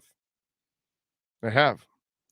Let's see. Tua has a 98.7 QBR from the up-tempo no-huddle, 8th in the NFL last year with a mediocre line. Guillermo Oliver says, this ain't Alabama where the wide receivers are wide open. You have 10 seconds to throw the football. No, you don't. You're right. Got to make it quick. But with that line, it's not even the normal time. I saw the Dolphins are going to have some of the most cap space in the league, if not the most. Greer better spend on O-line. He will have to. He will have to. Depending by the end of the year, you've got to know if one of them is only good, if two of them is only good, if three of them is only good. I mean, I would love to see 4 and 5, but come on, it's just not realistic. In a perfect world, let's just say I want 3 of the 5 linemen to be good. And you're like, okay, we got 3 keepers. The other 2 guys, maybe we can keep them as backups because, they're later round picks anyway. So it's not like you're paying a boatload of money, but maybe you can keep these guys as backups and then you go and buy yourself 2 quality starters. That's what you have to do. It has to be guys that can really get it done. Guys, I've been listening to the Big O since the Wanstead days, Cam Cameron, etc. eras. He has always pointed out the negatives and positives of each Dolphin regime. Personally, this is why I listen. Thank you, sir. Appreciate it. Appreciate that. But I mean, to say, you haven't been critical. I think I've pointed out a couple of things, but what I point out are logical things. That's what I do. And logic is you've got too many young linemen. It's just too many. It's hard. You made it harder on them. You made it harder on your offensive line coach. I mean, dude, it's like he doesn't have anybody he can use as an example to everybody else. You know what I'm saying? There isn't a guy on that line, and it's not Jesse Davis either. There isn't a guy on the line that's been to the Pro Bowl for a couple years or is an all-pro or whatever, a stud that people can look at and they can gain some confidence from. They can gain some information and knowledge from. They can learn technique. They don't have anybody to lean on. That would be enormous for these young guys. But no, that's not being critical, of course. Me? No. I mean, why would I be critical? Of course. And let me ask you something. Have I not had a knock on Tua from day one? Right? I was critical of the pick for one thing. What was it? Injuries. Said the only thing that I don't like about Tua and the only thing that makes me nervous is his injury history. Boom. Don't tell me I'm not critical, dude. I think I said Albert Wilson doesn't belong on the roster before anybody. Right? In fact, I may be the only one in the media, writers, electronic, you name it, that said Albert Wilson doesn't belong on this team. That's not being critical because they kept him, right? So that means I disagree with that. Correct? Did I not? As much as I like Jakeem Grant, what did I say? Don't put him as a wide receiver. I get it. I'm good with that. Leave him only as a returner. And what did they do? And what did I do? I said, what the hell are you doing? Why are you using this? This is insanity. Doing the same thing over, expecting a different result. Why would you play Jakeem as a wide receiver? So listen and don't talk shit. That's all I'm saying. Don't say stuff that has no substance whatsoever. Zero substance. Thanks, Big O. Best show. Love the Dolphin insight you offer and guest every week. Get Godsey to give Waddle some jet sweeps, please. Also tell how to spend via Venmo if possible. Will you download Venmo or Cash Apps? apps, right? And then you put your information. It takes you 2 minutes, man. And then you connect it to your bank account, boom, and that's it, and you can send it. It's super simple. But the apps are, go to your app store, you download Venmo or Cash App, and then it's Cash Big O Show is the address to make the donation. Dean G asked because on YouTube, they take 30% of the donation, so we only get 70. On Cash App and Venmo, we get the whole thing. So we appreciate it if you go to Cash App or Venmo instead. That way you help the show a little bit more with your donation. And it's super simple, man. Connect your Cash App or Venmo account. It's nothing. You know what I mean? So Don Parlamento, who's been listening to the show for many, many years and followed me at different stations and obviously here on the podcast, he actually found which I'm not saying that you can go PayPal, but obviously it's there, my name. And he actually made a donation to the show because he had a PayPal account. I guess he didn't have Cash App or Venmo. So he sent me a PayPal. And I was like, I had this mention, this notice from PayPal because I never do anything really on PayPal except maybe sometimes I buy things and I'll pay it through PayPal sometimes because it's an option and I don't have to fill in anything. And you just hit PayPal. It's already fills in for you. That's why also it's really convenient. But I've done it like that. But I've never that was the first time I ever received anything on PayPal, actually. But really, Cash App or Venmo, Cash Big O Show is the way. But Dean G, thank you, sir, man. Very kind of you as always, and I love your thorough commitment to our show and support, man. You are awesome, Manny J. Snow, baby. He comes in with another super chat. He says, Philbin, Gase, Cameron, etc. Remember that? Oh yeah, oh yeah, oh yeah. No doubt. Steve St. Gerard says if you put Waddle under center, he would have the same numbers as Jackson. Man, nobody under center is going to have success behind that line. Oh, maybe Lamar Jackson, that he can run around. I would feel bad for Kyler Murray because while Kyler Murray can run around, he's a smaller guy. If he takes a hit, and Jackson's a thin guy, but still he's taller. He's still a bigger body. I would worry about Kyler even back there because he's small. And I've always worried about that kid, that somebody will get him one time and they're going to take his ass out. He's just not a big guy. Although I will give Kyler a little. He's a little thick guy too. That I will say. He's not like this small, skinny little guy like Randall L. That's why he switched to wide receiver when he came out of Indiana and he was a quarterback. If he would have played quarterback, see that his body was much thinner. His body was more built like a receiver at this level, not a quarterback. That's where I'll give Kyler Murray a little credit that, he's not a weak kid. He's like a little fire hydrant. You know what I mean? I like that kid. I've always liked that kid because I see him as a passer. That's the difference between him and Lamar Jackson.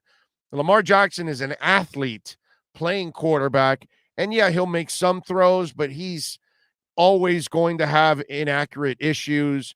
And you'll see him, he'll complete balls, and receivers have to come back and turn around and all that because his ball placement sucks. That's just the way it is. But he's an athlete, and he's just a freakish athlete. Kyler Murray's different. Kyler Murray's an athlete, but that dude can pass. He's got touch. He's got accuracy. He can place the ball in the right spot. He's a real passer. That's the difference. Like Russell Wilson, real passer. Brings the athleticism, but there's no doubt there's a gift there with the accuracy of the football. Different type of players. Big O, Tua is ruled out to the game. Breaking news. Is that what they said? I did not look at it. Let me see. Move to Brissett means left tackle Jackson is under the gun to protect the blind side now. Jackson was critical. Okay. Looks like it, yeah. Fractured ribs can take 3 to 6 weeks. So Tua has fractured ribs and is officially out this week per Brian Flores. Wow. Oh, so I guess is the press conference going on now? Is that what's going on? Do they have the presser out? You know what? My bad. I did not realize that the presser was going on.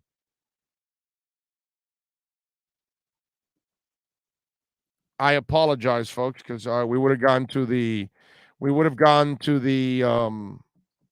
press conference if that was the case. I wonder if he's still talking. Let's see.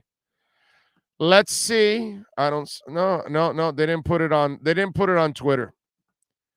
So it's probably on what's it called on what's that Zoom thing.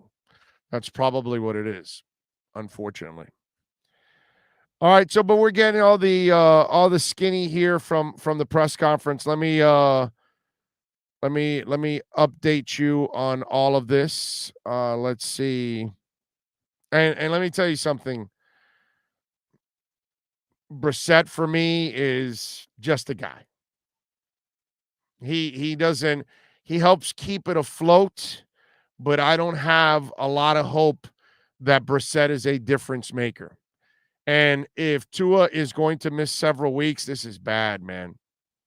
This is bad. This is bad. This hurts their chances of getting to the playoffs now. Because I just don't see Brissett as being the difference maker that they need.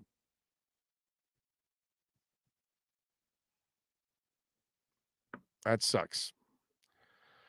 I was looking forward to maybe Tua being the guy this week and fighting through it. Or maybe Brissett for a week.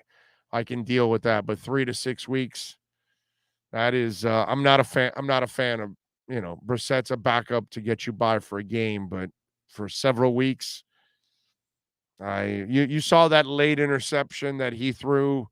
Those are things that are going to rear its ugly head. I've watched Brissett several times in Indianapolis, and that's just something I never bought into. He's a backup, bro. He's a backup. That's the bad part about it.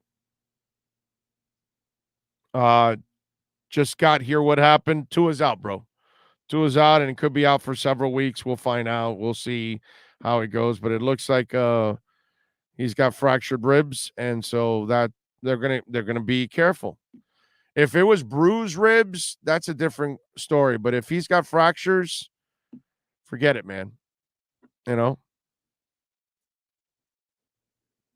That sucks.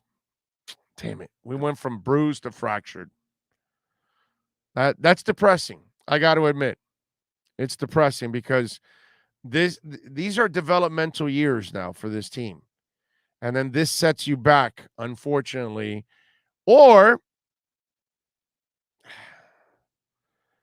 this speeds up the process and says, all right, we got to get ready for an aggressive offseason where we go get another quarterback. And they go and they make the move for Watson or somebody else, or they draft another guy. I don't know. But if Tua's going to be out several weeks, that's something that you have to be concerned about now if you're the team. Look, you can't look at it like just one injury. You have to look at it for what it is. This is a guy that's always injured. He was always injured at Alabama. And you took the chance on him, and he already got injured now, and he's going to be out for several weeks. And remember, last year he had a thumb injury. He was able to play through it. This is tough, man. This is this one takes some wins out of my sail.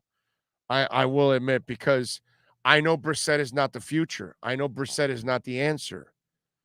So the only good thing about having at least Brissett there is, can we continue the development of Waddle? Can we continue the development of the offensive line? Those kind of things will help out. That I will say. The line has nothing to do with the Tua move. You still got to improve this line. You still have to improve everything else outside of Tua. But this has to be a concern if he's out several weeks. And if he has another injury after this, you definitely have to turn the page and say, no, this is, we took a chance and we screwed up and we got to move on from it if that's the case. But, man. Jeremiah says, I think Tua can sit back and learn. Jeremiah, if we were talking about an elite quarterback, yes. But Tua is superior to this guy. This guy only has experience. Tua is the better athlete. Tua is the better passer. I don't believe he's going to end up learning much sitting there. He was able to sit with, Fitz and watch Fitz and practice with Fitz and all that stuff. And Fitz probably has played way more football than Brissett has. Fitz will take some chances that Brissett won't take. Brissett's kind of a conservative passer who then, if he takes chances or if he gets aggressive, it gets dangerous. Yeah, this one's tough. This one's tough. This one's depressing. It Oh, I do blame Greer and Flo for knowing that they have a fragile QB and letting him play behind a horrible line. They should have boosted the line this offseason, but they were too stubborn. That was one of my criticisms. I know that, some people out there like Bromar think that I didn't criticize, but obviously they pay attention to whatever they want. But that was one of my knocks, that you got an injury-prone quarterback and you put him behind a young line. That was not a good plan. That was a bad plan. That's what that was. I told you guys, what did it remind me of on Monday? What did I say? Andrew Luck, right? Middle of the night, I woke up and I'm going, this is Andrew Luck. They pulled an Andrew Luck. Except Andrew Luck was durable and they made him injury prone because they allowed him to take a beating every single down. Meanwhile, you had an injury-prone quarterback and you put him behind a bunch of rookies. Yeah, that wasn't a good idea, dude. That wasn't a good idea. But you know me, I'm far from being objective. That's how I play the game. Far from being objective. Alan D, thank you, sir, for giving us a little love on the super chat. Here's the thing, Big O. Deep down, you think Tua would be often injured. Breeze doesn't get hit much, and when he did, get injured, ribs too. Yeah, but remember, Breeze, they did a really good job of protecting him. The interior of their line was always elite. Their guards, their centers in New Orleans were always elite. The tackles, they never really spent like big time money. They drafted guys, and some of them turned out to be pretty good for them, but they were never like really high picks more often than not. But inside in their interior, they would buy a good guard or a center if they had to in free agency. They never wanted that pocket to ever crumble for Breeze because shorter quarterbacks need a clean pocket in a big time way because that keeps their passing lanes open too. And that allows shorter quarterbacks to make sure they make the right reads and they can throw everything on time because they're anticipating a lot of their throws. Okay, that's the difference. So yes, you're correct, sir. And that's where we have to say Miami screwed up. They put too much inexperience in front of Drew Brees, and they got him injured. Although the interesting part is, there's nothing interesting about it. The painful part of this equation is your most experienced lineman is the one that got him injured. That is the fact. Now, another criticism. Your most experienced lineman should be a 6-man. Oh, by the way, I'm sorry. Who's been saying that Jesse Davis is always a 6-man? And they're starting him? Wow. I think it's a dude that does a radio show on a daily basis, and he never criticizes anything. He just kisses ass all the time. Never points anything out. Ever. Right? I never pointed out. I've never said Jesse Davis should be a 6-man. Breaking Omar Kelly's heart on a consistent basis. Right? You know me. I'm just a homer. By the way, Tommy and Hialeah, thank you, sir. Tommy brought us an old. He knows. I need old style logo, so he brought me that sticker, which I'm not going to use it as a sticker. So we posted it on the wall, and as you all know, we got several things here from a lot of our listeners. But Tommy brought it out to our pregame and postgame show over at Sports Grill in Miami Lakes. He was there this week for the debacle against the Bills. John Russell says, season in jeopardy now without a huge upturn in O-line. Play Brissett only as a backup. I think the trading deadline we may... John, bro, let's go. John, come to reality with me, baby. Okay, I love you that you're here. I love you that you're supporting us. Smash the like button, please. I love it. But John, all you Dolphin fans out there, all you Canes fans, please listen to me. Okay? Listen to me. Stop with the mental masturbation. There will be no Watson this year. His legal issues will go past the trading deadline. They will not allow for him to be traded. Houston will not trade him because they want everything to be cleared so they can ask for the world in the offseason. Hurricanes fans, Mario Cristobal's not coming. You will never get another quality coach again. You will get half-ass coaches. They will never spend again. You will never go to a big-ass bowl game ever again. You will never win the ACC. You will never win another national title again. It's over. Somehow or another, some Dolphin fans and some Canes fans have no sense of reality. Stop with the Watson bullshit. Next year, after January, after it's done, then we can start to bring up the Watson conversations. After his legal issues are done, and we know he is innocent, because if he's guilty, obviously you're not trading for him. You do know that, right? You don't trade for him if he is a sexual offender. That's not a good look, no matter what kind of quarterback he is. I'm just saying, please, let's go. Let's stay in reality. Let's talk about the team now. Let's talk about everything. Watson is not part of this situation at all. So stop already with that. And stop with Mario Cristobal, Canes fans. Wake the hell up already. Holy crap, dude. Caprisi says, here we go again with another wait and see next year for a Dolphins QB. It was supposed to happen this year. Well, hasn't happened, my friend. Hey, doesn't mean it still can't happen.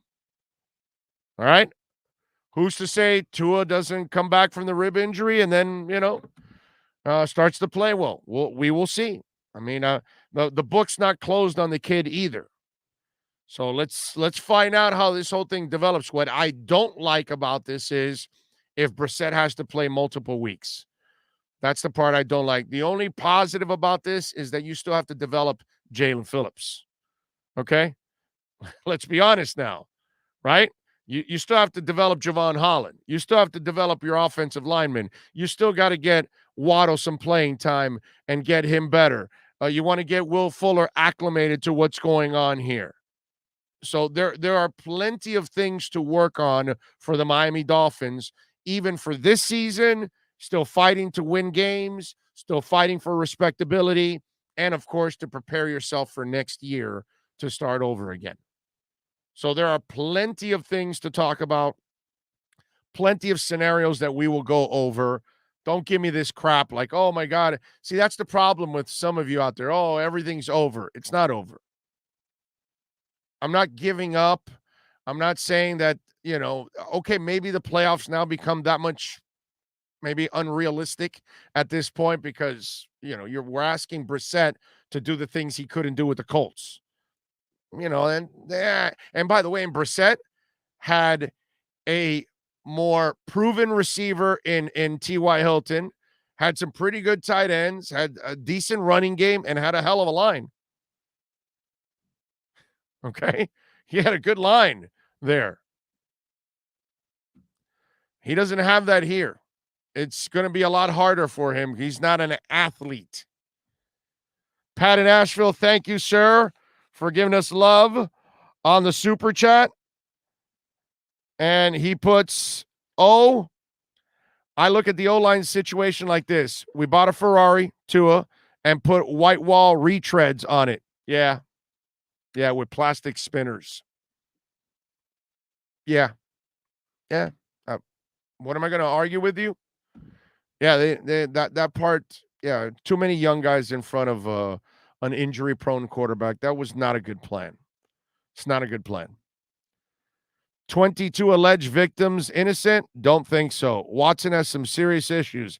Again, in my humble opinion, Lenny, I'm the guy that never criticizes anything. I've said he's an idiot, and I've said he's got problems over and over again. He's a sick human being, is what he is.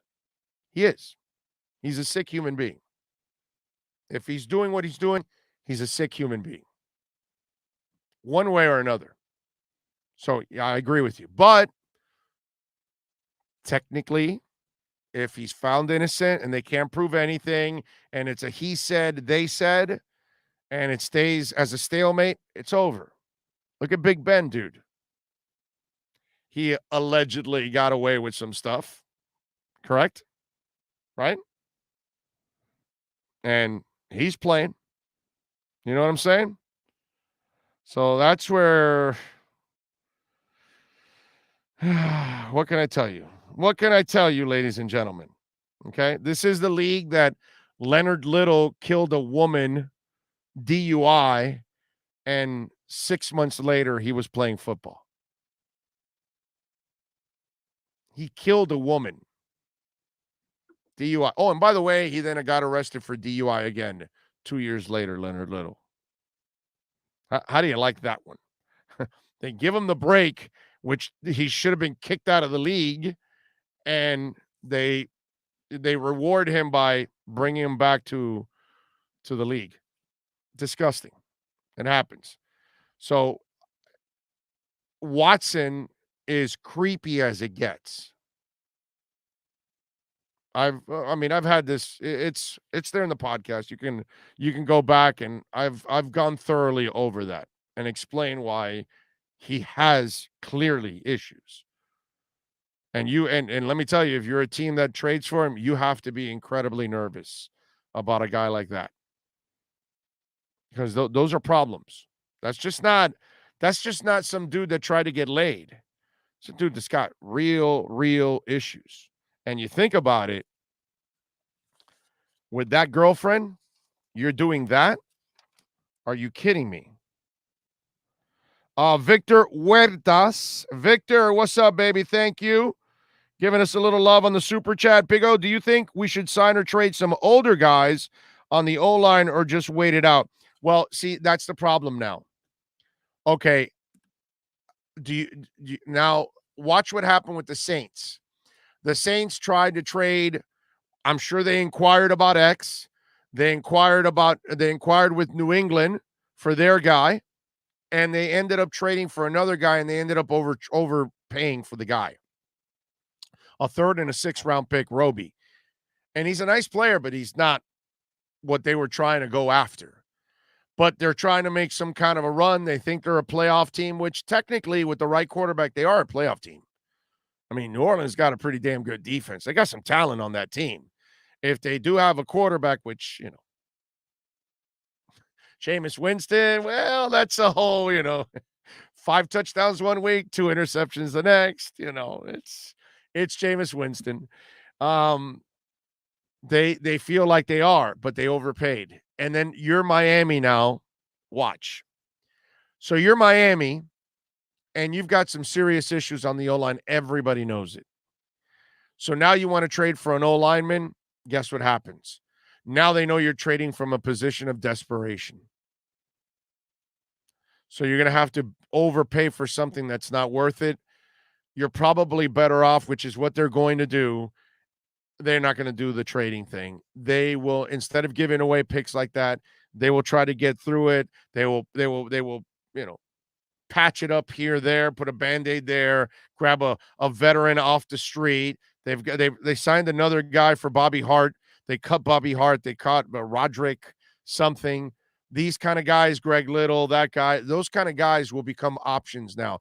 Austin Jackson is on double secret probation because the coach never really points out a player. And when he said, well, Austin Jackson has got to play better, That's not something he'll normally say, well, hey, listen, it's not just Austin, it's the whole line, this, that. And he went out of his way to say, yo, Austin's got to pick it up. So Austin Jackson, there's no doubt that Dean Wormer and Flo got together and they put his ass on double secret probation. And Austin's got to know it. Like Lampure or whatever, the offensive line coach, I'm sure had a discussion with him like, Austin, we need you to pick it up. You know, he's got that deep voice. And Austin knows that if he doesn't play with a fire in his ass, he's going to the bench. That's guaranteed. The scene has been set. Mark it down. The coach drew the line in the sand and said, yo, man, I benched Tua. You think I'm not going to bench your ass? I'm going to bench anybody that's not helping us win, and you are not helping me win. Greg Little's ready to take your job. I think that's what's going to end up happening. So if Austin, put it this way, if Austin doesn't play well enough during this game, they will pull him. Mark it down, save it, whatever you want, watch. He better play pretty decent this week if he wants to keep his job. If not, he will be fighting for his job. What I also like about these guys is that when they make a mistake, they address it and then they move on. They don't pile on the mistake by continuing to play it more often than not. They don't do that. So Austin, this is his last chance. I mean, not last chance, but this is his final warning before he now becomes a rotational player and has to fight his way back to being a starter. As young as he is, as much as he has to learn, they need you to play better, dude. You have to. It gets to a point. See, the thing is, when you continue to allow somebody to play that isn't getting the job done, you lose respect in the locker room. And then they say, oh, okay, they're playing politics. They're trying to justify the pick. And that dude and Chris Greer, they're not in for that. They don't want to do that. If the guy isn't playing, they're going to get him out.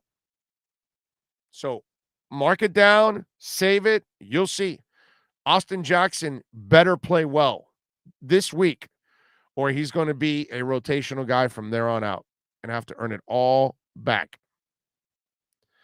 Any QB would have been killed, but the line, this was the worst I've seen from both tackles in 1 week. I'd love to have a discussion with you and say, hey, no, you're wrong here. You're right there, but you're 1,000% right, my brother. It's been some of the worst offensive line play I've seen in a long time. Now, they have their excuses. They're all young, so I get it. And Jesse is a sixth man. Not that I'm critical. I mean, I would never be critical of the Miami Dolphins. That's just not what I do. Toto says, only hope for all of what we saw Sunday was scheme related and Leslie Frazier attacking tendencies more so than lack of talent. Well, what they're going to do, and they're going to keep attacking that line until those guys respond. Finn's Life 2000 says, on a serious note, let's give Manziel another shot in the NFL. He's perfect for this O-line. He can run around as many times as he wants. Just keep him locked up from South Beach, though. I know he's really not serious because he can't be serious about that. And you forgot about the liquor. Did you notice how on the Epinesa sack, Tua, a lefty, was facing to the right? The same thing happened on the DB blitzes. I don't think Tua was trusting his blindside blocker radically. Who would you trust if you're Tua? You think he trusts anybody on that line? Come on. You think Jacoby Brissett trusts anybody on that line? They all will tell you something different, but deep down inside, come on, man. Tua's parents at home going, damn, our kid's never going to live.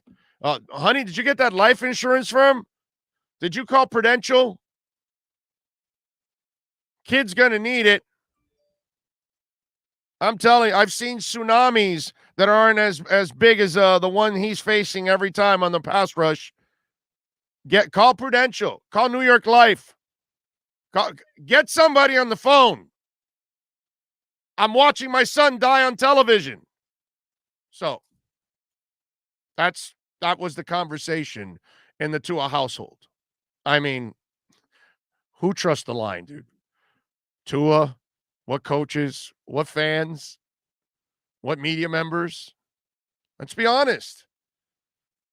I want them all to succeed. I would love to see Dieter become a really good center. It'd be a great story. Austin Jackson's a phenomenal young man. What he did for his sister, donating bone marrow and then not missing a beat in college was awesome. He's a great human being. Sold out for his family. I want to see the kids succeed, but we can't control it, my man. Solomon Kinley is as likable as a guy that there is. His personality is electrifying. Robert Hunt is a trip.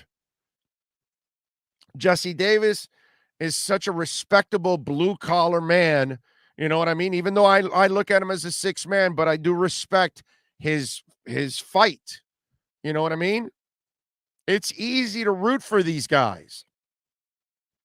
We all want them to succeed, I think, if we're Dolphin fans. But the reality is none of them have earned our trust as players. That's all, man. We don't mean anything bad by it. We don't mean to we don't want to trash them or anything. We understand that they're working hard and they're trying. But nobody can trust that line. Not one damn person out there. And that's the problem. Let's see. Only Dan Marino gets the ball out in 1.97 seconds. Yeah, and he might be an incomplete. He might just get rid of it because that's what he used to do also. Because he would get rid of the football is what he did. You know?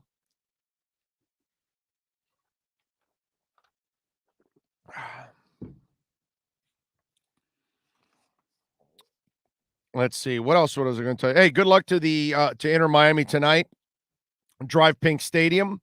They're in 9th place with 32 points. They are taking on Nashville, who's in 2nd place in the conference at 41 points. They need to be top 7 in order to get into the playoffs. They got about 10 games left. So let's root on the boys tonight at Drive Pink Stadium. It would be nice. They have played a much better game recently. I know they had the loss the other night, but overall, I've been impressed with that turnaround, a turnaround that I never saw coming. I didn't think that they could play that well. So good luck to them. I know the Marlins are back in action. Josiah Gray and Eliezer Hernandez. They lost yesterday 7-1. They're 64-87. We'll see if the Marlins can get it done. Did any of you out there, by the way, see Conor McGregor throw out the first pitch? Did you guys watch this? Because it was, I mean, absolutely classic. Here we go. Here's Connor. Look at that.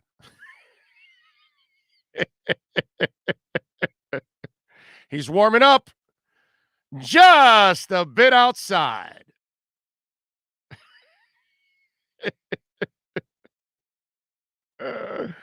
That is awesome right there, dude. That was fantastic.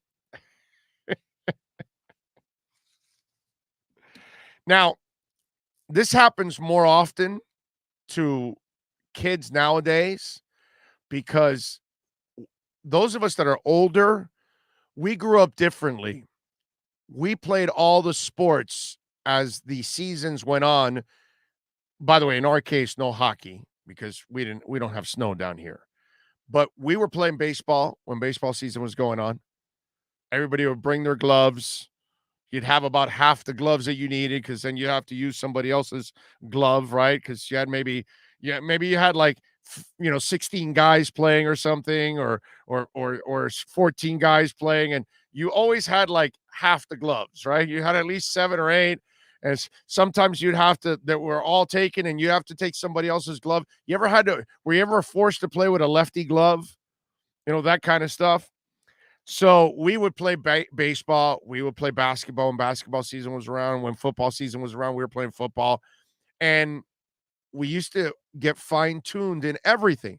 Not saying that we could play Major League Baseball and NBA, but what my point is, we could throw football, we could throw baseball, we could hit a volleyball. You know what I mean? We were well-rounded overall because we took the time. Nowadays, these kids, one, they barely ever any of them do PE, but then after school, if they're just baseball players, that's all they do. Have you noticed how some of these pro players, if they're baseball players and you hand them a football, they look so awkward throwing a football like they've never thrown one before. You can go to Davie, and out of the, whatever, let's say 60 players that are there, I bet not even 10 of them could throw a baseball the right way because they'd never thrown it. They'll look like complete goofballs throwing the ball, and they'll have no aim either. That's the other thing. Very few of them, right? Except for maybe the quarterbacks. I'd throw the quarterbacks out. Quarterbacks have a tendency, they got that hand-eye coordination is there. It's funny how in today's world, kids they're locked into their sport. And yeah, they're great at that sport, but they don't play anything else. Meanwhile, we play Little League baseball, and we play Little League football, and we play Little League basketball. Whether I was playing for the Falcons or I was at the boys club, because there wasn't girls and boys club in my day. It was just the boys club we had on 32nd Avenue, right off of US 1, of course, across the street from Woves. Now it's a McDonald's, but it used to be so good with Woves. Remember, my dad used to pick me up at the boys club because I played basketball at the boys club. I was on their teams in basketball, and he'd pick me up, and we'd go right across the street, baby. I tell him, take me to Woves. He lived in Hialeah, and we had a Woves also off of, well, I want to say it was 16th, and if anybody lives in Hialeah back in the day, back in the early 80s, Woves, I want to say it was off of 16th in that shopping center that's behind Westland Mall where Godfather's Pizza was at, I think, if I'm correct, right? I know they added another Godfather's. When that one disappeared, there's one on 49th Street, but the one on 49th Street wasn't there in the early days. It was back over on 16th Street. That's where it first started, if I'm correct, because I went to Hialeah High, so I lived close by, if I remember. Hank Goldberg's left nut says, Woves was great. Yeah, those of us that had the pleasure of experiencing Woves, you will never forget Woves. That was the first place where you get fries that still had the skin on it, right? That was the first fast food place that had those fries because they were real potatoes that they'd cut, actually. Their shakes were delicious. They had great burgers. They were good, man. They were good. You know what? Like, can I come up? Let me see. I'm sure they've got to have one, right? I'm sure I don't know if will I get it now, right? Because it doesn't exist anymore. They're not gonna kill me on YouTube for this, right? There it is, Jack Penrod's. All right, let's see. There you go. I dreamed that someday I'd make the perfect hamburger that everyone would applaud. I'm proud to say that I've done that. Don't take my word for it. Taste and see. I'm Jack Penrod, president of Wolf Restaurants. We're pretty fussy, my team and I, because we care. Wells features a nice variety of favorite American food. Chicken, salad bar, cookies, and a great biscuit breakfast. Make it Wells the next time you're hungry. I could stand a little more applause. Breakfast, lunch, and dinner, 20 South Florida locations. How about that, baby? Yeah. Love Wolves. Oh, so good. So good. Irving Figueroa says, my mother went to Hialeah High, Big O, class of 86. Her name is Marley Figueroa. Marilee Figueroa. Okay. I'm 85. I'm the year before. So I may know her, may not. I'd have to go look at my yearbook, and then she was a junior, obviously, that year. So I'd have to check it out. But I could know her. I don't know. She might have hung out in some of our parties that we were at. I don't know. Was she a rocker or was she, I don't know if you would know that anyways. If she was like, because you had your club people, you had your rock people, you had your different cliques and those kind of things going on at Hialeah High. Lots of parties at different houses, at the Waikiki hotels, Marco Polo, that northern part of Miami Beach, North Miami Beach, Hialeah High, people went a lot there. And then obviously Hialeah and HML went to a lot. What's the name of that beach? It's like was it like 81st or 85th or something, right? It was, well, I forgot the name of that beach, but I remember that was another place where Hialeah and HML people would go a lot. Big O, my dad said he met Larry Zonka at Woves in the 80s. Well, I wouldn't be surprised. Good. Larry Zonka has good taste. Larry, by the way, was not happy on Sunday. Any of you follow him on Twitter? He was pissed, dude. Larry Zonka was pissed. All right, it's top of the hour. Let's take a quick break here, and we'll come back for hour number 4 here on the program. Let me see something here, because folks, I may be restarting the YouTube, so be prepared. I may turn this one off because because they cut it off. I'm going to talk a little bit more, but I want to make sure that they don't cut it off. So, because 4 hours is the max and we're already at 3.5. So I'm going to end the broadcast and I'm going to start a new one. So be prepared to rejoin the new YouTube. And please, before you leave, smash the like button. Please smash the like button a lot there. Okay. All of you out there, smash the like button before we go. Let me see if I start off another one, but let me give you here a quick break. This is the Big O Show. Sports fans love a place with great food, cold drinks, and TVs everywhere. That's why sports fans love Sports Grill and their 7 amazing locations. Check out the Bird Road location at 11481 Southwest 40th Street in the back corner of the West Bird Shopping Center. Sports Grill is also now offering some great employment opportunities. All kinds of positions are now available, from kitchen to hosting. Call for more information at 305-485-8845. From wraps to salads to amazingly delicious specialty dishes, Sports Grill is the home to the legendary special grilled wings. Since 1987, Sports Grill, good food, good drink, and good friends. It's the Big O Show. You're tuned in to the hottest sports radio. When you need your warehouse looking good while staying efficient, there's only one place to find the finest racks in the business. Pallet Rack City in Hialeah. 305-424-8547. That's 305-424-8547. Pallet Rack City is the company you need when you want your warehouse sporting the finest racks in the business. After all, who doesn't love a great rack? Pallet Rack City. 305-424-8547. That's 305-424-8547. Orlando, a.k.a. the Big O. He covers all the South Florida teams. For over 16 years, EJDconstruction.com has provided South Florida residents quality craftsmanship, accurate project management, and exceptional service. That's why EJDconstruction.com is an A-rated member of Angie's List and the Better Business Bureau. When you're looking for the right custom home builder for additions or home remodeling, please call my friend Eric at 305-433-4843. That's 305-433-4843 for EJDconstruction.com. Dolphins to the Heat, well, you know what I mean. Monday to Friday, Lollipop, blow in the... There's no need to drive around South Florida wasting valuable time looking for a new or certified pre-owned Acura. Go to the #1 volume sales dealership in the Southeast United States. Craig Zinn's Acura of Pembroke Pines. Purchase with pace and space in a dealership tailored to your needs. From home buying to providing that personal touch. Contact the 2020 Satisfaction Award winner Craig Zinn's Acura of Pembroke Pines. 888-776-5123. That's 888-776-5123. Or visit them at 15601 Pines Boulevard in Pembroke Pines. Show O's on the radio, the top's where we gonna go. Miami, that's the way we roll.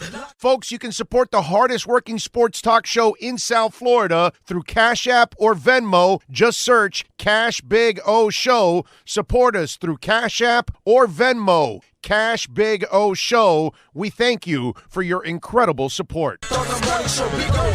No one has a similar show. Talk sports, talk plays, talk. If you're a Miami sports fan, then there's only one store to go to, and that's Caneswear at Miami Fanwear in Davie. They're your one-stop shop for all your inner Miami CF, Canes, Dolphins, Panthers, and Marlins merchandise. They have hats, t-shirts, game day jerseys, and so much more. Located at 2511 South University Drive in Davie, and open 24/7 online at caneswear.com or innermiamiwear.com. Call them at 954-835-5597. Caneswear, the spot where inner Miami and all Miami sports fans shop.